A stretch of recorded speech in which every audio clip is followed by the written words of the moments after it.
Hey there, animated story show viewers. I'm Crystal, a model and influencer, and I'm here for the Trend Like This Influencer Awards. Why don't you come on in and get ready with me? I know what you're thinking. I have a unique look. You see, I have vitiligo, a condition that causes pale patches to develop on my skin. It's definitely different, but I don't really see it as a disadvantage, but rather one of my biggest perks in life. Since I was a kid, people have always gawped at me in the street. But luckily, my mom and big sis have always been there to support me. Honey, they're only looking at you that way because you're beautifully different. Yeah, Crystal, never doubt yourself. You're one of a kind. Thanks to them, I've grown to adore the way I look. Then one time, while we were walking in the park, this eccentric-looking man approached me. Oh my word, your skin! It's a masterpiece! Turns out, he was Bo Ivanov, the world-renowned photographer. He begged me to model for him, and with the encouragement of my mom and sis, I agreed, and my photos became a viral hit. That's when my interest in modeling sparked. I joined this awesome modeling agent and got to learn all poses for photo shoots, wear these gorgeous outfits, and best of all, have makeup done to complement my vitiligo, not to hide it. Ever since then, I've worked my butt off, fully committed to my work. That's how I became the face of multiple fashion brands and built up my influence empire. I wanted to pave the way for people like me to love themselves and celebrate our own uniqueness. 'Cause look at me. My career, my life could come to this point today, all thanks to my skin. And I wouldn't change it for the world. But then this morning came. I woke up to see, my vitiligo patches. They were gone. This can't be happening. I still have tons of fashion shows and events booked for the rest of the year. Without my patches, will they all cancel on me? Panicked, I called my manager, Alex, and she immediately rushed into my apartment. This shouldn't have happened. The project with Red Rush is next week. I know that. What can I do? Go see a dermatologist? No, Crystal. You can't breathe a word about this to anyone. You don't want to ruin your career, do you? Well, no, but I can't hide inside forever.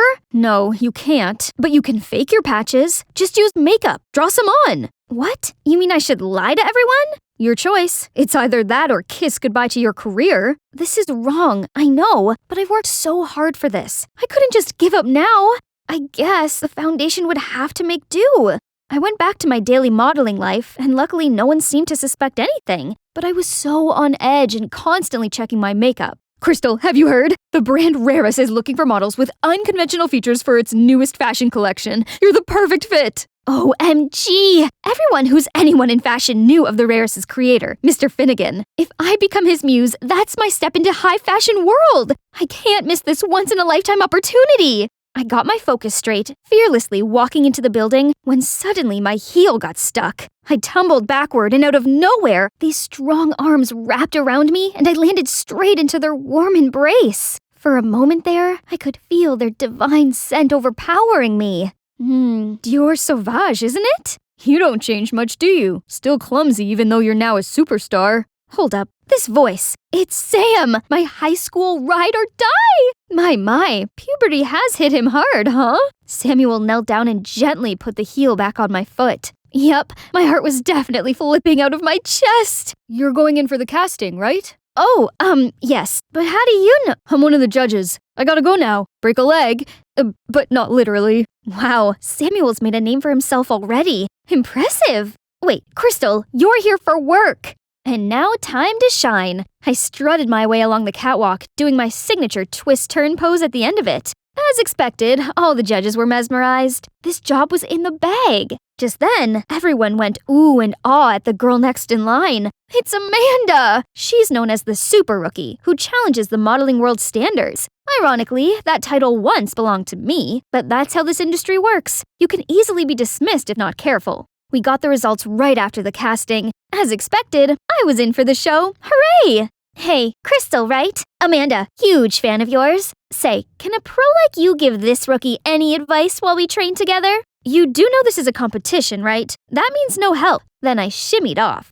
Day 1 of the training, and I already messed up. I had to disguise myself to sneak out and buy a new one. Crisis averted, but this did make me 30 minutes late. You're the professional. Act like one so us amateur can look up to. A veteran in modeling, or so they say. Those chicks wouldn't miss the chance to dethrone me, especially her. Welcome, everyone. May I introduce you to our Fall 2023 Haute Couture collection. It is inspired by the elegant art of ballet, so besides your usual training, you'll have a chance to learn some of the moves to capture its true essence. Then I'll pick my star, my vedette. Ballet? I hadn't done that since the accident! Little 6-year-old me was having a ballet performance and had to do this crazy spinning technique. But somehow, I ended up twirling like a humming top, then face-planted right on the stage. I never forget the audience's mocking waves of laughter. No, get yourself together, Crystal. Whatever the challenge is, I'll succeed and rock the vedette position. The first lesson was catwalk. Easy peasy, no one came close to matching me. Good posture, excellent posing. Well done, Crystal. Aw, he's so sweet. Can we just take a break to admire this piece of art? Come on, why are you so shy today, Crystal? Your patches are superb. Except they're just the magic of makeup. But the nightmare had only just begun. Jeez, these clothes were way too tight. They got me melting like the witch from the Wizard of Oz. Gotta go touch up. Then during another session, I couldn't keep my balance and was wobblier than a jellyfish. Meanwhile, Amanda effortlessly executed all those moves. A few days later, Mr. Finnegan organized a photo shoot, which we had to pose like a ballerina on this revolving platform. The past trauma immediately rushed back into my head. I stepped onto the platform shaking like a leaf. Only with Samuel holding my hands could I imagine to do the simplest pose. At least it's over now. My, our pro seems a little rusty, doesn't she? Just step back and let one of us younger girls take care of this, right, Amanda? Go practice, Xena. Amanda stepped up to the platform. Her body started moving like a real swan. Gorgeous, Amanda. You're as graceful as the ballerina in the musical Box. That's it. I think we got the shot. Well done. The whole set erupted in applause, and Amanda was the center of attention. Looks like you could learn a thing or two from your junior. Look, I may not be the best ballerina out there, but I'll show them where 1000% efforts get me in life. So I stayed later after the training to practice more, starting with stretching. Ouch, not as easy as it looked. Okay, let's try again. Just have to raise my leg and... Whoa! Okay, this time it has to work. And now the hardest part, sur le point. Uh-oh. Just then, Samuel appeared, trying to catch me, but we both ended up stumbling on the floor. Don't try too hard. You may hurt yourself. It's just, the vedette means a lot to me. I know you can do it. You've been such a positive influence, and I know that energy can get you what you want. No, my patches! I'm sorry. I didn't mean to. It's okay. I crossed the line. I'll just leave now. Don't, please. If you only knew the truth, you wouldn't think so highly of me. Hey, what's wrong? You can talk to me, you know. Just then, the lights brightened around us. What are you two doing here at this hour? Samuel looked startled and immediately kept his distance from me. Nothing. I saw Crystal practicing. Thought I could give her some advice. That's not fair. I need some too. What do you think of my releve? They started laughing together like a married couple. Since when did they get so close? After a few days of intense practice, I may not be a ballet master yet, but I did feel more confident about facing the final challenge, which decided who would be the vedette. Look at this gorgeous couture design! I would make a perfect black swan. I tried the dress on, but accidentally smudged the foundation and got it all over the dress. Oh no! I immediately rushed to the bathroom trying to wash the stain off. Stupid foundation! Super stain my butt! The door suddenly snapped open and in stepped Amanda! Your vitiligo patches? They're coming off? And what are you doing with the dress? I tried to hide it, but she already snatched it away from me. Is it foundation stain? Did you fake your vitiligo? No, I was diagnosed with vitiligo for real, I swear. I told her the truth. Thought she was going to use it against me, but to my surprise, she looked heartbroken. I decided to pursue modeling because I felt inspired by you. But now you're telling me it's all a scam? How could you? Amanda, wait, please. I thought you were against me. Does it matter anymore? Now that I got a taste of the truth, you don't deserve my respect. I was at an utter loss for words. I'd been so wrapped up in fear of losing my career that I couldn't care less how my action could affect those who looked up to me. I'm nothing more than a hypocrite. I couldn't live like this anymore. Vitiligo or not, I had to stay true to who I am. I walked straight up to the judges panel and wiped all my foundation away right in front of them. Mr. Finnegan, I no longer fit in your collection. The truth is, my vitiligo has gone. I no longer have any unconventional features. Thus, I'm here to announce that I will cut myself from the show. I'm deeply sorry for all the trouble I caused. I turned to walk out the door, but there stood Samuel. Crystal, I don't understand. I'm sorry, Sam. I'm not the person you think I am. I ran home, hid under the blanket, and cried myself to sleep. Suddenly, a call from my manager woke me up. How can you sleep at this hour? The press is going wild. They're calling you an attention-seeking fraud. I immediately came to my senses and looked up the news. Oh no, how could it break out so fast? At this speed, I'd be canceled by tomorrow morning. See what happens when you act out of my order? Gosh, you models are so dumb. Don't go anywhere. I'll be there to handle this. Was she being for real? All of this was her idea in the first place. Enough! Have fun dealing with this on your own, Alex. I shut down my phone, packed my stuff, and left it all behind to go to my secret place. I used to spend time here with my family when I was a kid. Being surrounded by nature calms me down. Suddenly a hand pressed on my shoulder. Hey, we've been looking for you. Samuel? And Amanda? Did you guys follow me here? It's the only way we could find you. I'm sorry for going at you like that. I was so shocked. You don't have to. It's all my fault. I lost myself when my vitiligo went away. I acted out of fear and ended up disappointing everyone who's counting on me.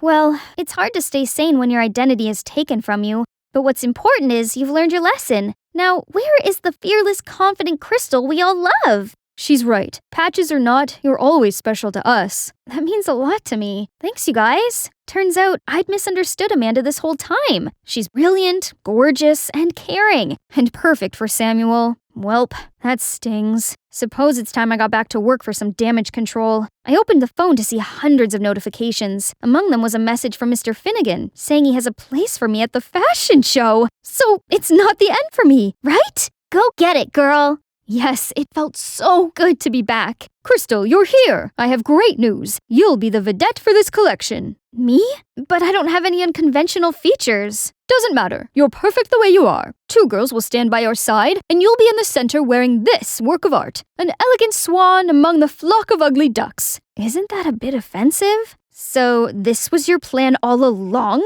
Playing dirty tricks to save your flopped career? Cut it, Xena. Mocking me won't change the situation. There's something fishy going on here, and I'm gonna get to the end of it. Finally, the show has come. As soon as I got the signal, I strutted to the runway confidently, turning heads to my every step. But it's not for the reason you're thinking. I actually switched places with Amanda, and now all the spotlights are on her. Right at that moment, Mr. Finnegan bolted to the runway. What do you think you're doing? You ruined my show. I had a deal with her. What deal? Tell me. Right now. It's her who's behind this. Alex? Ugh, that snake! It turned out Alex bribed Mr. Finnegan to let me be the vedette and drag the models with unconventional features down since I'm no longer one of them. Hearing that, all the models turned furious, ready to jump at the 2 frauds. You 2 have crossed the line. I don't need any of your manipulative games to continue my career. I will stay true to myself no matter what. Unconventional features or not, I'm always willing to speak up for them because everyone is beautiful in their own way, and they deserve a chance to showcase their beauty to the world. The audience erupted in cheers and applause, while Mr. Finnegan and Alex were surrounded by cameras and criticism. Justice served. After all that drama, I'm still modeling, but with a different agency that fully accepts me for the real me. I continued to influence young people on self-love and being uniquely themselves. Amanda and I became the best of friends. We also made tons of plans to collaborate with Samuel, but honestly, I couldn't shake off this heart-wrenching feeling whenever these 2 were together. Luckily, my hectic schedule has left me no time to think about that. Guess what? After days and nights of hard work, I now have my own line of skincare products called Only You. Exciting, right? Oh, Sam, you made it! Wow, they're beautiful. Amanda will love them. No, they're not for Amanda. They're for you. Crystal, I'm crazy about you. I always have been. What? It's me you like all along? Then why didn't you tell me that before, silly? I leaped into his arms, and we shared the most amazing kiss. Perfect ending for an amazing journey, huh? Yeah, here's another load of bills to add to the pile. Oh, hey, I'm Zoe, a recent graduate turned office worker with a lousy wage. I could barely afford to pay for food and rent, let alone think about my college debt. It wouldn't matter so much if it was just me. as I could live off of noodle soup. But I also had Birdie to think about, my little sister. Oh, she's back from school. Zoe, I found Daddy today! Huh? I looked at her with a wry smile. Actually, this was nothing new. You see, our parents died when Birdie was just a toddler, so now she longed to have parents just like her friends did. She often said to me, Zoe, you're like my mommy, but Clara and Polly have daddies too, and I want one. She was so innocent that whenever she saw a friendly-looking man on the street, she'd ask me, Is that my daddy? Come on, come here. How was school today? Daddy is very handsome, and he lives in a big house. Come on, I'll take you to him. Oh, my lord. This wasn't a house. It was a mansion. Confused, I was about to question Birdie on this, but she started ringing the bell repeatedly. Before I could stop her, someone who appeared to be the butler came out and happily let us inside without questioning anything. That's odd. I sipped on my iced tea and peered around at the grandness of the place, absorbing the rich energy, when suddenly a very dashing guy walked over. There he is! That's Daddy! Huh?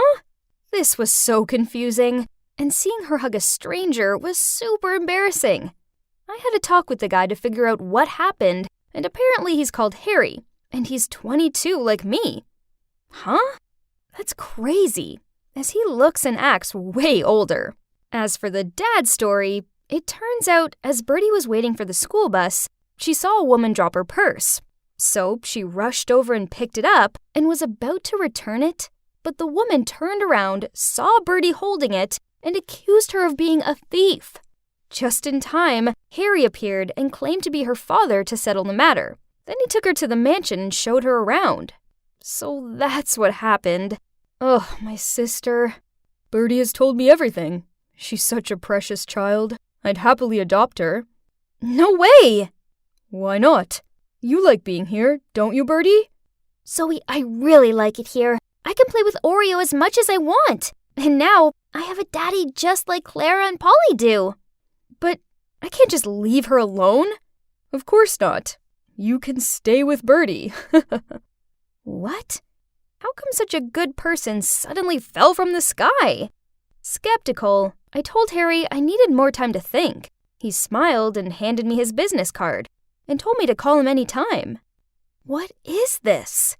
Harry Atkins, the eldest son of the chairman of ATLAC Corp? Unbelievable! His name was all over the internet as a rich and educated young man. If that was the case, then surely this had to be legit, right? I can't afford to pay these. My sister and I deserve better than this life. Besides, it would be nice to have a place to stay for free, right? So the next day, I went to see Harry and offered to help with the housework as payment. Harry agreed and presented a prepared contract. Contract? Okay. But there was a clause in it that required me not to mention that I was Birdie's sister. This was a little odd, but never mind. It didn't matter. Here was to our new luxurious life. Wait, but does that mean I also have to call him Dad? So, yeah, my new life began. And oh boy, it was crazy. A maid brought me breakfast in bed and did all my laundry. So much for helping out with household chores. There are actually more servants in this house than the number of staff in my office. So it's obvious that there's nothing left for me to do. Even so, I wanted to be useful, because hearing them calling me Miss made me feel quite embarrassed. However, oops, turns out I suck at house chores. Once I put Harry's fine suit in the washing machine and ended up ruining it, which made him pace up and down the room in anger. Also, he couldn't seem to say anything nice about me, always complaining about the flowers I bought or saying the muffins I spent hours baking were too chewy. He threw away all of my handmade stuff because he thought it was garbage. What a rude man! Oh, wait, he's not even a man. He's just a stubborn kid who doesn't care about other people's feelings. I tell ya, if it weren't for Birdie and that contract, I'd... Phew! But those are just small gripes. In general, our life here was great. Birdie is very happy, and seeing her living her best life makes me smile. But unbeknown to me, turns out this was the calm before the hurricane. Hurricane Rachel! Harry's betrothed fiancée since childhood. She's from a rich family and is therefore deemed a suitable marriage alliance to Harry's family. I overheard the servants in the house saying that Harry is the successor to the company. So when he marries Rachel, the company will be even more flourishing. As soon as she saw me, Rachel kept asking Harry, "Hey, who is this? Why is she here? And this girl too? Why is there a kid in the house? Who is this scary lady?" Hearing that, Rachel looked at me from head to toe and then started firing questions at me. "Why are you here? How do you know Harry? When are you leaving?" "Enough!" What a relief. Harry intervened just in time, then dragged her into the reading room. Rachel followed Harry, but didn't forget to wrap her arms around his neck as she peered at me with a smug look on her face. Huh? What does she mean by that? Ugh, is she jealous? If that's the case, then she's wasting her time, because it is true that I have a crush on someone, but it's not Harry. You see, the other week I was wandering home from the grocery store when I met the love of my life. My shopping bag split, and my soda, cookies, and potato chips tumbled out. I was trying to pick everything up without getting run over, when suddenly a guy appeared and helped me. Then he drove me home. His name's Marcus, and he's so hot. After that, we exchanged numbers, and have been texting ever since. Marcus is so easy to talk to, so I confided in him about everything, from Birdie being adopted to the fact that I'm now working as a housekeeper.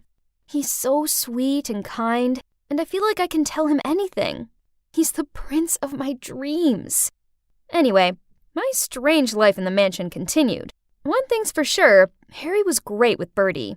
For her birthday, he surprised her with a trip to the amusement park. I have to admit, we had a lot of fun together. Birdie made us go on the carousel 5 times. Then we got ice cream.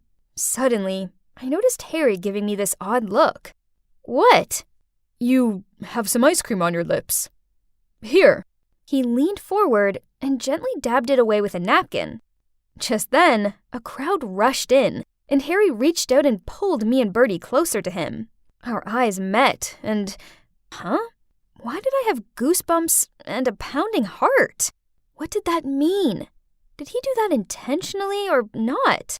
Why did I have this strange feeling? While I was still sinking deep in my thoughts, Harry stopped the car and said he needed to pass by his brother's place for some files. Huh? Isn't that... Marcus? Marcus? I blurted out. "You two know each other?" I didn't answer. Instead, I turned my attention to Birdie. When we got home, I kept wondering why Marcus never told me who he was. I texted him to ask, and he replied that they don't get along, so he didn't want me to know. Despite all that, I stayed up all night thinking about Marcus. And also Harry. It's safe to say I was confused about everything. Then, Marcus and Rachel suddenly showed up at Harry's house one day with a load of groceries. Rachel announced that she was baking a cake, as it's soon going to be her birthday, and we should all assist. Okay, weird, but whatever. I was preparing the mixture when Marcus took my stirring hand and insisted on helping me. Suddenly, Harry burst in between us. Upon seeing this, Rachel yanked on his arm and pulled him away. My eyes widened in horror as I saw the mixture fly into the air and slow-mo splatter all over us. We stood there covered in cake mixture as we all exchanged dirty looks. Okay, so after that little display, I think it's clear to say that Harry has feelings for me. Later on, when Marcus and Rachel had left, and I was freshly showered, Harry knocked on my door and smiling at me said, "Zoe, there's a family dinner tomorrow where you'll get to meet my parents. Don't worry, you won't have to say anything. As a way of saying thanks, I'll pay off your college debts." Okay, so that was weird, but at this point, I'd learned not to question it anymore. Besides, it would be so nice to be debt-free, and it was just dinner, right? "I want to break off the engagement with Rachel. This is my girlfriend, and we already have a kid together." What? I almost blurted out, but Harry squeezed my hand to stop me from saying anything, so I sat there with a dumbfounded look on my face. Right at that moment, Marcus and Rachel burst in. "Stop the act! Mom, Dad, this isn't his girlfriend, and that little girl is actually her sister. She's just some poor maid. Yes, that's right. I've known all along. I'm the one who told Marcus to pretend to like you to get proof." What is all this? Mom, Dad, I don't think a liar like him should be the heir of your company. I hope you rethink your decision. I didn't understand. What's going on here? Girlfriend? My child who? The heir of what? I just knew one thing only, that I was fooled by both my crush and Harry. I felt like such an idiot. So I quickly grabbed Birdie, packed up all my stuff, then ran out of that mansion immediately. Poor innocent Birdie seemed so confused. She kept asking where her daddy was and why she couldn't stay with him. I took what was left of our savings to rent a small apartment for both of us. Life went back to normal. Final demand letters and all. This was our reality. I knew that now. The last 2 months were like a dream.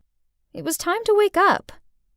But still, I felt a pang of sadness whenever I thought about how Harry had fooled me. I was snooping around online and saw an article about how Marcus had taken over the company, only to end up bankrupt due to his poor decision-making. As for Harry, well, he'd founded his own startup, and it seemed to be doing pretty well. But then, one sunny day, I was on my way to pick up Birdie from school when a familiar person walked alongside me. "Hey, it's a nice day, isn't it?" "Harry? What do you want?" "Look, I admit that at first, I was just using you to get out of my engagement with Rachel. But then, I want you and Birdie in my life. I love you, Zoe. Please come home with me." I was so nervous. Like, the most nervous I'd ever been in my life. I didn't even know it was possible for a press conference to get so crowded. Suddenly, the flashes came at me from every direction. It was almost blinding, but the clicking didn't stop, as well as the sound of them calling my name. "Hazel, look here! Here, over here, Hazel!" Oh my gosh, why was this so chaotic? I started to panic, so I ran away, but I'd only taken a few steps before thump! Oh, these stupid high heels. Oh, hi, I didn't see you there. Well, let's be real, it's kind of hard to see anyone from this angle. Then from every direction, the reporters swarmed in like starving vultures, trying to take pictures of me. I was still confused and didn't know what to do when... "Gentlemen, please give her some space. Are you okay?" Robert, my adoptive dad, came to help me up. Excuse us, this is her first time attending such a crowded event. If it's all right with you, we'll help her answer your questions. Phew, I'd finally escaped the chaos. Or so I thought. As soon as he got into the house, Robert shouted, "Pamela!" which gave me the fright of my life. "Didn't I tell you to teach Hazel some manners? How could you let her embarrass herself in front of the public like that?" Pamela looked mortified and kept bowing down and apologizing, but Robert was still furious. "If this happens again, you better pack your bags and get out of here." I felt so guilty. It was all because of me that she had been shouted at like that. But I'd done my best. Clearly it wasn't good enough, though. I tried to forget about it, but early the next morning, Pamela woke me up. She gave me a timetable and told me that from now on, I wouldn't need to go to school anymore, and that a tutor would come to teach me at home instead. What? Why all of a sudden? I asked Pamela in shock. It was because of yesterday's incident. The mayor has decided that you need to spend more time learning the necessary etiquette. Are you serious? He can't just keep me locked up here. No way. Hazel, listen, you should be grateful that you got adopted into this house. Keep in mind of everything Mr. Cornelius has done for you and obediently do as I say. Do you understand what I mean? Looking into Pamela's eyes, I knew I had no choice but to agree. The day of the opening ceremony for the town hall had finally arrived, and I got to leave the house for the first time in a month. A whole month. Now was the moment of truth. In the eyes of the public, I had completely transformed into a proper, prestigious lady. When Robert started speaking at the ceremony, he announced a charity fundraiser for my orphanage, in the hopes that children like me would be given a chance to live a better life. Hearing this speech, I could barely hold back my tears. I was sitting next to my adoptive mom, Eleanor, so I turned to give her a big hug. Suddenly, all eyes were on me, and it seemed I'd finally done something right. I smiled up at Robert, and we both had tears in our eyes. Maybe Pamela was right. I really was lucky to have been adopted by such kind people. But as soon as we got home, things changed. My parents got all quiet and went off to their room, leaving me alone. Where was my praise? I'd done so well, hadn't I? Why weren't they happy? The following days, they still asked me to join them for their events, so I guess I must have done a good job.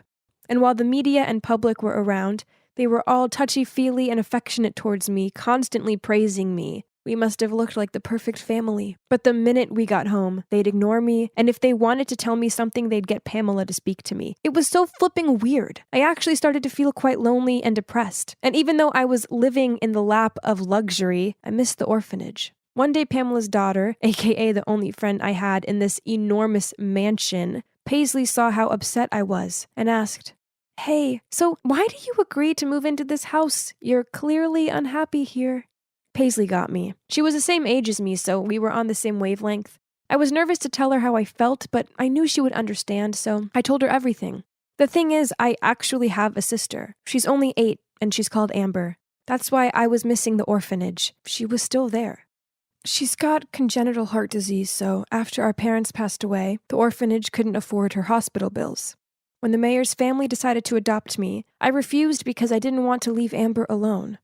But then Robert offered to pay for her medical treatments if I agreed. And well, the rest is history. You see, I can't just leave. If I did, what would happen to Amber? Oh, Hazel, I didn't know. I'm so sorry. But I need to be honest with you. One time I overheard Robert and Eleanor saying that you were the perfect girl to play this role. Huh? What role? That meant, were they using me for something? It didn't make any sense. But those words kept lingering on my mind until... One time, Eleanor asked me to join her at a charity event, which she said was going to be broadcast on TV. Our job was to prepare homemade food and give it out to the homeless. I was so excited, but when I walked into our kitchen, I discovered the chefs had already cooked everything before the filming crew arrived. I was so disappointed and asked Eleanor about it. She just laughed and said, "Oh, no, sweetie, our job is just to look pretty and graceful in front of the camera." Then before distributing the food, she gave me a pair of gloves and said, "Don't touch any of their hands, okay? They are filthy." Oh my gosh, how could she say such things? Oh, then it hit me. I understood what Paisley had said now. The affection and kindness that the Corneliuses were showing me was actually just for show. All to win over the audience, aka the public, while this was their very true face. I had to do something about this. I couldn't let them keep on deceiving the public like this. So when Eleanor went to the bathroom and took off her gloves, I quickly grabbed them and threw them in the trash. When we went back out, a homeless man approached her to express his gratitude and asked for a handshake. Of course, she tried to refuse, but at that moment the camera turned to her, so she had no choice but to give in. And you know what? The man didn't just shake her hand. He even pulled Eleanor in for a big hug. I couldn't hold back my laughter at how flustered she looked. Served her right. Afterward, Eleanor grabbed my arm and dragged me to a quiet corner. Then she said, "It was you who did this, wasn't it?" I pretended to have no idea what she was talking about, and this just infuriated her even more. Then later that evening when we got home, Robert was already waiting and shouted at me, "What do you think you're playing at?" I was confused, but then Eleanor added, "Don't you ever mess with me like that again." Now listen closely. Don't you miss your little sis? Aren't you curious if she's doing okay or not? That's right. You better have behaved yourself from now on, young lady. I was so shaken by what they'd said. I didn't even want to leave my room. What if something happened to my sister? Then suddenly, Paisley climbed through my window into my room. As soon as I saw her, I burst into tears. Paisley, please help me with this. I need you to go to my orphanage and check on Amber and see if she's okay. A few hours later, Paisley came back panting. Your sister? She's not doing good. What? But hadn't she been receiving money for her monthly treatments? Paisley shook her head. The nuns there said they hadn't received a penny since you left. Now Amber is barely surviving.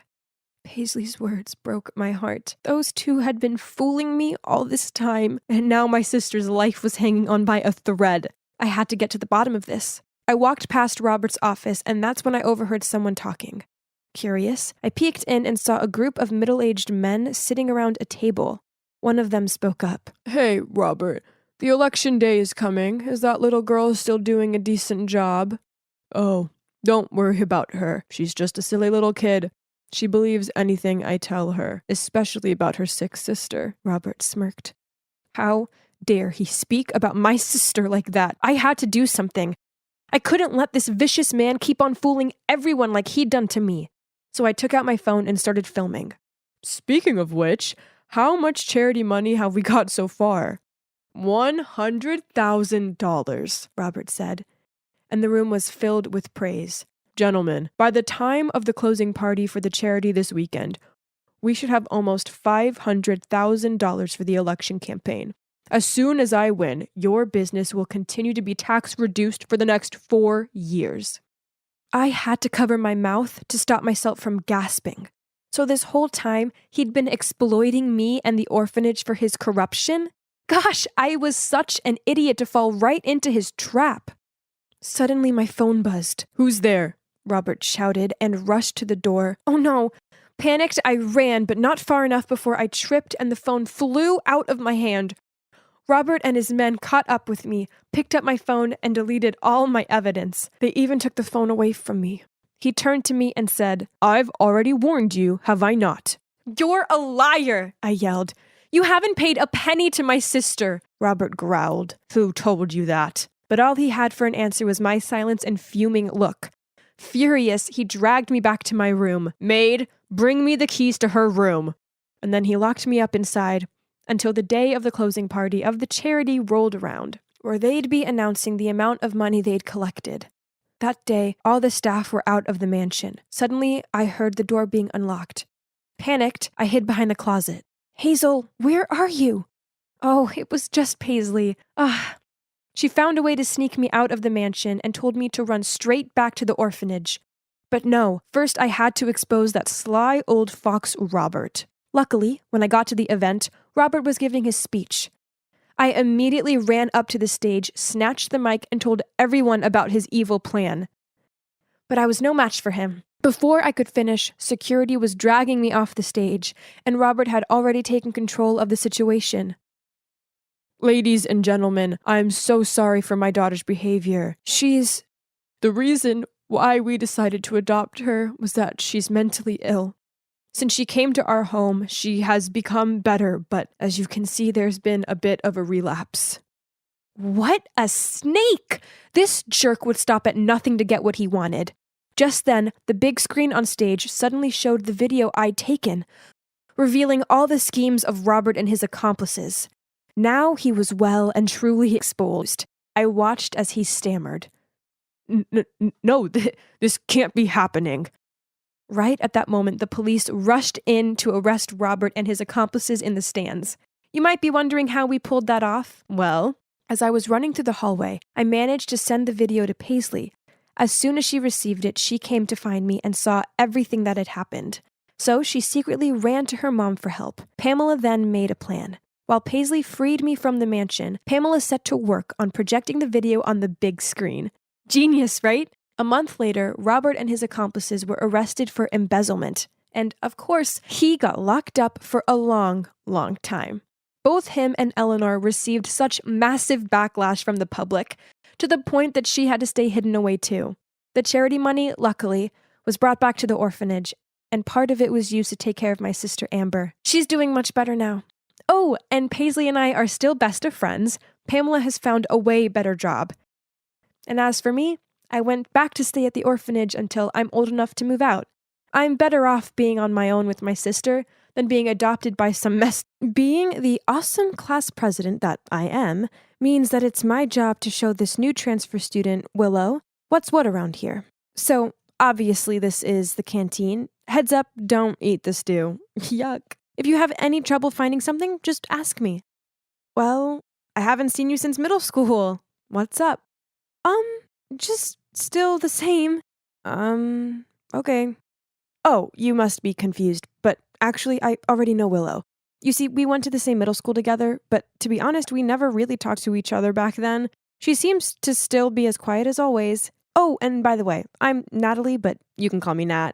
The next few days, I saw Willow always sitting in a corner of the classroom and doodling. She looked kinda lonely, so being a nice person, I decided to sit and talk to her. Hey, Willow, nice shirt. She just gave me this weak smile, then continued doodling. Ugh, talk about awkward. The best thing I could do was just to stupidly smile back, then swiftly left. I didn't really bother with Willow after that.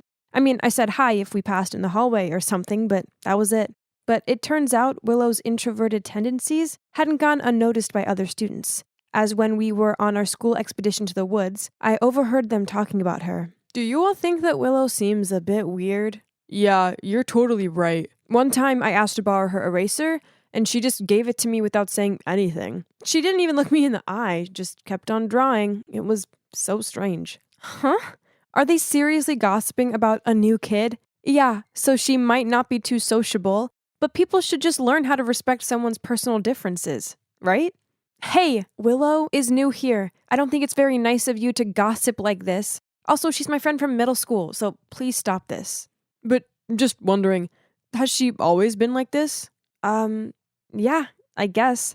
Actually, I was quite surprised to see her in our class. In middle school, her grades weren't that good, so it's kind of odd that she's in the top set with us. I could see the whole group was looking at me with surprised eyes. But hey, that was a few years ago now, so maybe she's changed. I quickly corrected myself. Then, a few days later, I was standing by my locker when suddenly my best friend Layla appeared and gripped my shoulders. Oh my god, have you heard the news? Everybody is saying Willow only got into top set because her parents made a huge donation to the school. Can you believe that? What? Who's spreading this absurd rumor? I don't know, but someone's saying that she wasn't that smart in middle school. Oh my god. Was the rumor culprit me? It was me. I did it at the expedition. Oh no, I didn't mean to. Oh, how could I let this happen? Then when I entered class, I noticed a sobbing Willow being comforted by some other students. I felt horrible, so I also went over to her and tried to cheer her up. Don't worry about it, Willow. Everyone knows this rumor is a lie. Why would anyone do such a thing? I mean, I just transferred here.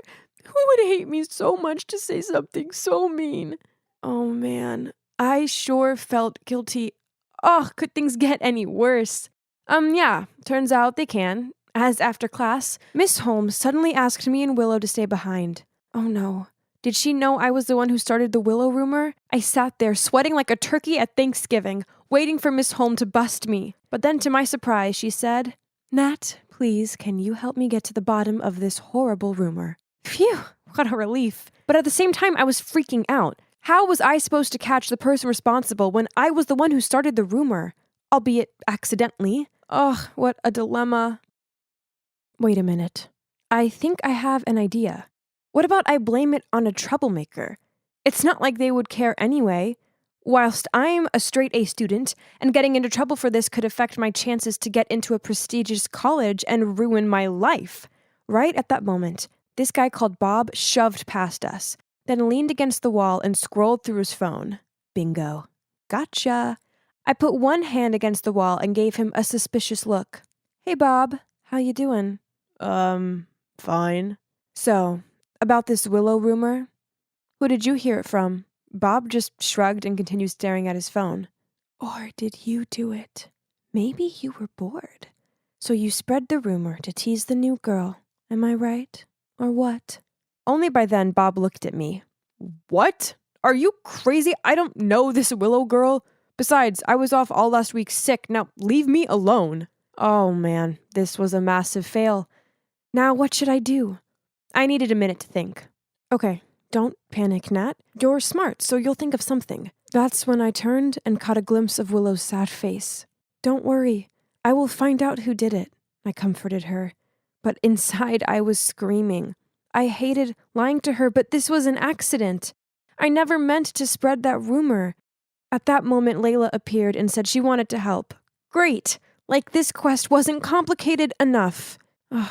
Layla told us that she heard the rumor from this nerd, Ben. So we all tracked him down and asked him. But he heard it from some other dude, and it went on until a girl said that she heard it from Ashley. That's when I remembered that Ashley was on the talking group in the expedition. Oh no. I had to stop this encounter between us. So when they spotted Ashley, I started making weird noises and made out I had a stomachache. They were still going to her, so I had to scream loudly like I was in labor. In the medical room, I continued screaming as if I was in a lot of pain. The nurses diagnosed that it might be appendix pain, so I immediately needed to be transferred to the hospital. I instantly stopped screaming as soon as I heard that and said, it's just that time of the month. Phew, that was close. But at least I've successfully stopped them from investigating Ashley. Well, I spoke too soon, because right that second, Ashley walked into the medical room, but thank God she didn't mention me. Instead, she said Carl told her about it. Phew. To my luck, Carl was absent today, so the manhunt had to end here. It would unfortunately continue tomorrow, though. As we warily walked out of school, I glanced over at Willow and saw that she looked really down. Ugh, that made me feel so bad. So to make it up for her, I asked her if she wanted to grab a sandwich. My treat, of course. And she said yes. That sandwich was so good. And Willow seemed to enjoy hers too. It was great to see her happier, so I decided to extend our trip by going to the mall. Willow kept on glancing at this dress, but it was out of her price range, so being the awesome friend that I am, I bought it for her as a gift. Well, that's the least I can do after everything I'd done to her, right? But then I noticed something weird. When I was standing at the counter to pay for it, I turned around and saw her smirking. Then when she saw me looking at her, she immediately smiled and thanked me for the dress. So strange. The next day, the rumor scavenger hunt continued. We cornered Carl and questioned him, but he couldn't remember where he heard it from. Layla asked him to think carefully, and he just shrugged and said he had no idea. Layla got suspicious, so she immediately reported him to the principal's office. I didn't even have a chance to stop her. The next thing I knew, we were being called out over the loudspeaker and summoned to go to the principal's office. Then Carl confessed that yesterday he got an anonymous message via Facebook saying that they were willing to pay him if he agreed not to tell the name of the person who told him the rumor. He showed us his phone, but all the messages and the user account didn't exist anymore. That's right. I was the anonymous user who contacted Carl yesterday. Thank God I deleted the messages and the account on time. But things weren't that simple. The principal decided to suspend Carl for withholding information. Finally, my plan worked. But why wasn't I feeling happy about it? On the contrary, I felt bad. Really, really bad. Blaming someone for my mistake wasn't right. I couldn't do that to Carl. So I stood up and blurted out, "It was me all along. I started the rumor, but it was an accident." Well, and that's it. Cue a 2-week suspension. Now Willow is refusing to hear my apology, and everyone else thinks I'm some villain. Only Layla has stuck by my side and remained adamant there was more to the story. Then, a few days later, when I was trying to curb my boredom with potato chips and a Love is Blind marathon, Layla came by and told me the shocking news. There may be a chance that I wasn't the person who spread the rumor about Willow. The thing is, Layla continued asking around school and ended up with a girl named Rosa, who had a reputation for gossiping. Rosa told Layla that she was in the bathroom when suddenly a girl in the cabin next to her started telling her about the rumor. Rosa found it odd, so she bent down to see who it was, but the only thing she could see was a pair of pink Nike Air Force One. Then Layla asked me, "You know who always wears those, right?" I nodded. "But objectively, there could be other girls who own the same shoes, correct?" Fortunately, Rosa also noticed an important detail that will help us close the case. The right shoe has a tear mark. I checked our suspects' shoes, and they match. So we finally knew who really did it. We just needed a plan to trap them. The next day, we called Willow to meet us at a cafe and told her that we found the real culprit. But when Willow arrived, she immediately got mad and yelled at me. "Stop blaming it on somebody else. Maybe the person heard you when you were speaking about me during the expedition trip." As soon as Willow said that, Layla and I immediately looked at each other and grinned. "What's so funny?" "I never told you that I spread the rumor at the expedition. I didn't even tell the principal. I only confessed that I was the one who said it. That's all. Willow looked shocked. Then we told her about Rosa and how she saw Willow's shoes, so Willow couldn't deny it anymore. Okay, it was me. I've never liked you, and you think you're so perfect. So at the expedition, when I overheard you talking about me like that, it made me so mad that I came up with the idea to spread the rumor about myself and then blame it on you. So you'd look like a horrible person and I'd get people's sympathy. A genius plan, right? Oh my, oh my. Who would have thought that the victim herself was actually the one who did the crime? Layla got so mad that she immediately wanted to report Willow to the principal, but I stopped her. I realized that it was partly my fault too. If I hadn't told people anything about Willow, then this never would have happened. So, well, after that, Willow and I stopped talking to each other. Actually, if I see her in the hallway, I'll purposefully walk the other way. But anyway, thanks to this incident, I learned some valuable lessons. Never, ever gossip, as it's just not worth it. And also, choose your friends wisely. I was taking an interesting-looking book from the bookshelf when suddenly I saw a face peering back at me. Wait a minute. Oh God! Not him! I quickly hid my face behind a book, but too late. He'd already seen me. Duh. What was I thinking? Now I looked even more pathetic. You must be wondering why I was desperately avoiding this dude. Well, this wasn't just any dude. It was my ex-boyfriend, Owen. Talk about a day ruined. Oh, hi, Owen. I didn't see you there.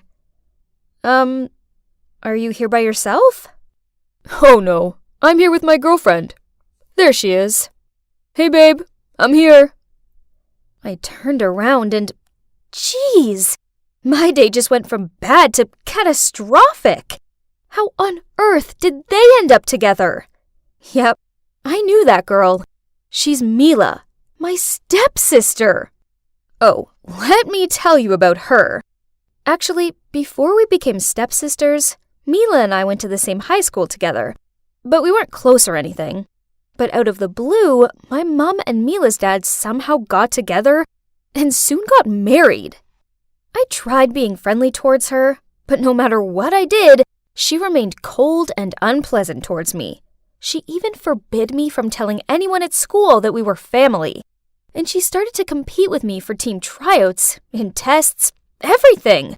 Then one day, after a few months of living together, she informed our parents that she was moving in with her mom and switching schools. Why, you ask? Well, 'cause she couldn't stand living with me anymore. I'm not gonna lie, hearing her say that hurt like crazy. All I'd been was nice to her. But fine. If that's what she wanted to do, then whatever. And like I said, that guy over there is my ex, Owen. We used to date when I was a sophomore and he was a senior. But then he dumped me for the most ridiculous reason ever. Well, back then, I was on a strict diet. Every time we went out for some food, I would order a depressing-looking salad, and Owen would order a delicious hamburger with fries on the side. So I always snuck a fry or two from his plate, and a couple of bites out of his burger. But I mean, sharing is something totally normal in a relationship, right? But, well, Owen didn't think so. So just like that, he ended things with me, then went away to college. But now he was back in town for summer break, and he was dating my stepsister. Ugh. Oh, hey Amy. Long time no see. Oh yeah, I hope you don't mind, but I'm with Owen now. Ugh, I hate her sarcasm. And did she have to latch onto his arm and stroke his hair? What about you, Amy? Are you seeing anyone at the moment? There was no way I was going to tell them I was single. That would be so embarrassing. So I flipped my hair, then started bragging about my awesome older boyfriend. A mature guy who has the face of a movie star and the body of a Calvin Klein model. Wrinkles started to form between Mila's eyebrows. In your face? But then Owen suddenly said, Great. How about a double date tomorrow night? What? Great idea, babe. I want to meet the lucky guy who stole my sister's heart. My God, they weren't joking. Ugh, I had no other choice but to agree. Darn it. Where was I gonna find a handsome older guy by tomorrow? Amy, are you trying to wear away that table? Oops. I'd been so preoccupied with my dating dilemma, I hadn't realized I'd been cleaning the same table for 20 minutes. Hey, but wait! I took a closer look at my manager's face. Jake is handsome, older than me, and he's single. My God, I'd found my fake boyfriend! Now I just needed to persuade him. But he's way too serious to help with this stupid situation. I did know he was on the search for his perfect girlfriend, as I'd overheard him complaining about the disastrous dates he's been on. Cue my perfect plan. After we closed the coffee shop, I volunteered to clean up so I had an excuse to stay late with Jake. Hey Jake. My boyfriend Owen has an intelligent, gorgeous-looking sister who I want to introduce you to.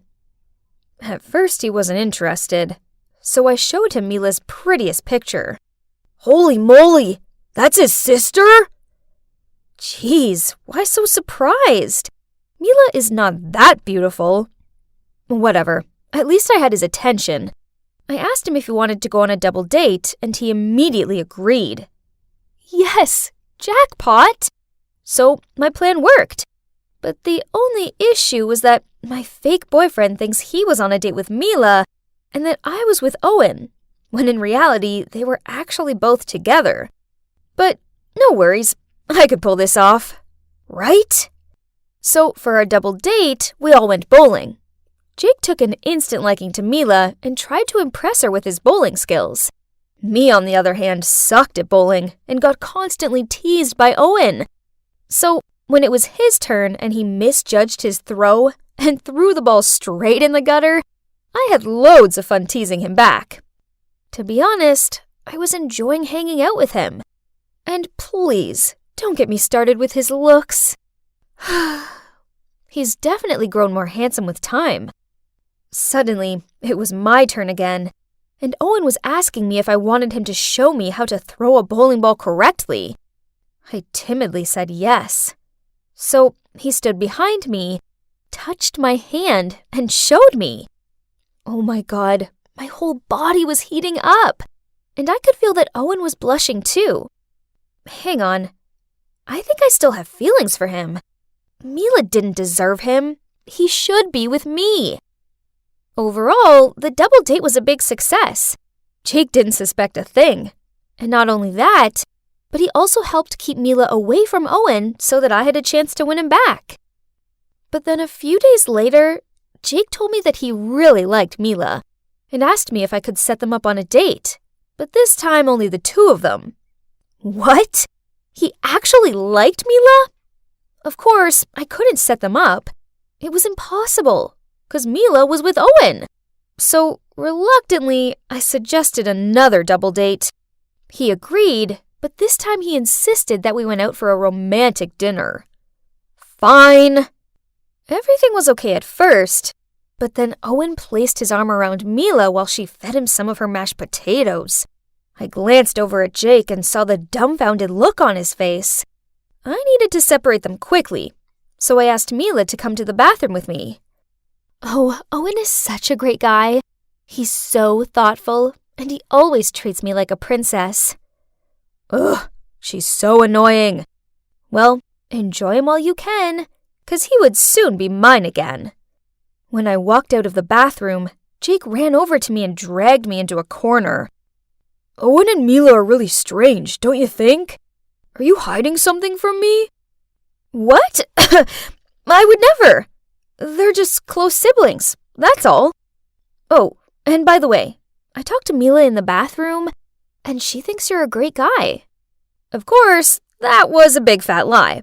If I was Pinocchio, my nose would be as long as an entire baseball bat. But at least Jake was buying it, 'cause he looked so thrilled. We went back to the table and continued this so awkward dinner. Suddenly, Owen and Mila started calling each other Buttercup, Cutie Pie, and other disgusting nicknames. Jake and I just sat there with super awkward faces. Hey, Mila, you and Owen seem to be pretty close. Have you always been this way? Of course. We just can't get enough of each other, can we, sweet stuff? She looked at Owen with dreamy eyes and kissed him on the cheek. Yes, on the freaking cheek! I looked over to Jake and, yep, he looked so horrified, but maybe he hadn't figured out they aren't siblings. Ugh, who am I kidding? Of course he'd figured it out. After the double date, he yelled at me for tricking him. I explained to him that I really like Owen and that I was trying to win him back. What about you? Do you like Mila? Jake silently thought for a minute, then nodded. He really likes Mila a lot. So I suggested that we should team up to break the couple up. And Jake agreed. I told Jake that Mila is into photography and also has professional equipment. So he messaged her asking if she could take photos of the coffee shop for his online page. And Mila said yes. While that was going on, I turned into a complete creep and followed Owen just so I could accidentally bump into him at the bakery. Then we had some croissants and talked about the old days. I thought it would be fun spending a whole day with Owen, but no. On the contrary, it soon began to get boring. Kinda annoying even. Turns out, his personality hadn't changed at all.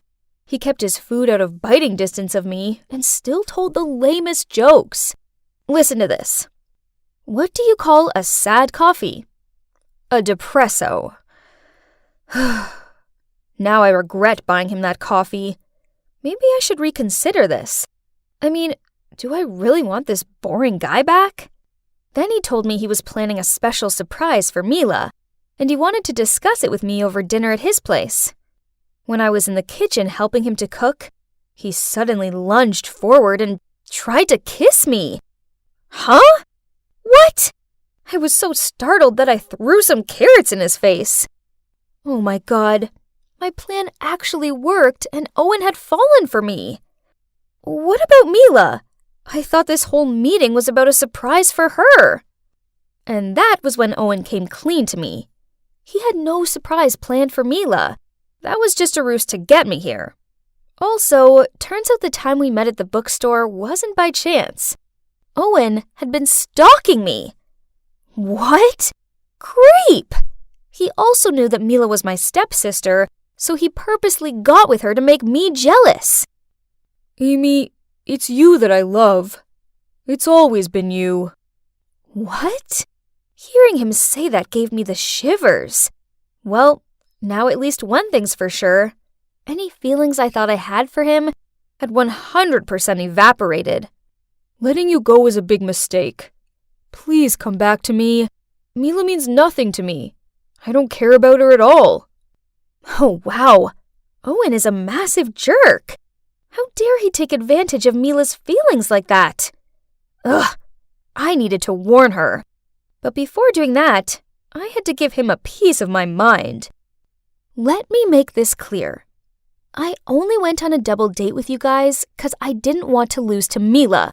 Nothing else. May I remind you that you're the idiot that split up with me? Oh, and your jokes are really lame. And that's it. Owen just stood there with a bewildered look on his face, and I left. I ran straight to the cafe shop where Mila was and blurted out the whole truth about how Owen was just using her to make me jealous. I can't believe you're doing it again. What do you mean by that? Don't act all innocent. You're stealing my boyfriend again. Huh? What did she mean by again? Turns out back then, Mila had a crush on Owen. So when Owen and I started dating, she got real mad. And that's why she was always so cold with me. I didn't know. I swear. If I knew that, I would never have dated him. Ugh, just stop. I know you can't stand losing to me. Just leave me alone. I don't want anything to do with you. I give up. Talking to her was pointless. But then Jake suddenly spoke up. Mila, she's trying to protect you. If she didn't care about you, then she'd just let you be with that jerk. But no, she told you the truth even though she knew you'd probably react like this. Because that's what sisters do. They protect each other. Mila fell quiet for a bit, but then realized Jake was right. So we sat together and had a long, serious talk. There were laughter, tears, and copious amounts of hot chocolates, but in the end, we finally seemed to understand each other. So that was it. After all the drama, Mila and I put aside our feud and made up. At first, Mila was kinda sad about what Owen did to her. Luckily, Jake kept her company, and she soon opened up to him, and their relationship developed. And now they're dating. Yahoo! About me, I may still be single, but I'm okay with that. The main thing is that after all these years of hating and competing, Mila and I made up. I don't have a boyfriend, but I have something better. I have my sister back. Hey, I'm Connor, and I'm currently taking a well-deserved break from studying to hang out with my friends. I go to college at the Georgia Institute of Tech, and I'm sure to be a top-notch architect one day soon. Now I just have one thing to deal with, then I can properly enjoy my night off. Oh, here she is. Connor, I can't do this anymore. I don't want to hurt you, but sorry. We should stop seeing each other. Well, every ending is a new beginning. Cheers. I was the master of getting girlfriends I'm tired of to break up with me. It was great, as this way no one could ever accuse me of being a bad boy. What to do now? I reluctantly had to find a new challenge then. Oh, I'm sorry. I was just going to turn this in. That's okay. Just trying to find one more paper. What's your name? I'm Connor. Hi. Her sparkling eyes, her shiny hair, her soft hands. But ugh, why was suddenly some nerd dragging me away from the hot girl and into a corner? Before I could ask him what was going on, he started waving a photo of this girl in my face. So it turns out this dude is called Patrick, and the girl in the photo is Paige, his girlfriend. Their parents are both influential sorts and organize their whole engagement. Sounds great, right? I mean, she's pretty cute. But no, he wanted me to find a way to make Paige break up with him. I've heard a lot about you. I need your help. I can't do this myself. Huh? Sure, I get it. A real man will never be the one to break up first. I might be able to help, but first, let's see what kind of person she is. The conversation started to become super serious. From the sound of it, this Paige girl was a genuine good-natured girl with a vulnerable side. So this needed to be handled with extra care, so that there wouldn't be any awkward family provocations from my clients. Perhaps... Nah, this way wouldn't work. Neither would that way. I was about to give up when suddenly Patrick stacked a pack of money, approximately $1,000 on the table. Help me, then it's all yours. Whoa, that was a lot of money to me. It would get me the magnificent PS5 of my dreams. Besides, with my charm and handsome looks, I could make Paige fall in love with me and leave Patrick in no time. Genius! My debut had to be spectacular, so I looked online and hired some people pretending to be thugs to block Paige's path. Then I'd waltz in and rescue her. The plan was all set, so I leisurely walked to the rendezvous spot, but oh no! Who knew those guys were real thugs? They threatened us, asked us to hand over all our belongings, then forced us to go to some abandoned warehouse. Oh my God! The $1,000 was so not worth losing my life for. Yes, I was somewhat afraid, but my flirtatious instinct kicked in, and I turned to Paige and started talking to her. Oh man, she's super sweet. And I noticed that when she talks about something that interests her, she crinkles her nose. She's so cute, but most of all, she's really smart. Why, you ask? Because just an hour later, the cops showed up and arrested the thugs. Turns out, before Paige handed over her belongings, she quickly texted the thug's license plate to a friend and asked her to call the cops. Phew! And, luckily for me, thanks to this destiny meeting, I got a little more information about her and learned that Paige was planning to learn Spanish to major in tourism there. But there's one more important thing. That is, I think I have a crush on her. She's not like any other girl I've met before. I want to win her heart, truly, not just because of the plan. It will be the best of both worlds. Patrick gets to be free of Paige as requested, but she won't end up a lovelorn girl because she'll have a new handsome boyfriend by her side. Yep, that'll be me. There was just one problem. In all the commotion of the day, I'd forgotten to ask Paige for her number. Oops. I had asked Patrick for it and then texted her, but sadly didn't receive a response. I needed to be smart about this. So I decided to pretend to be a Spanish tutor. Yeah, I can't speak Spanish, but with my charm, that's no big deal, right? I created a flashy profile and told Patrick to pretend to surf and accidentally find me. Then show Paige. And so, ding! Hola, yo soy Professor Connor. But wait, sheesh! If only I'd studied Spanish harder in high school. And now the extent of my Spanish were just a few words I'd picked up from binge-watching Money Heist. So I just copied down Spanish lessons off YouTube and taught these to Paige. I don't know if it's because of my teaching skills or my charisma, but Paige seemed to think I was legit.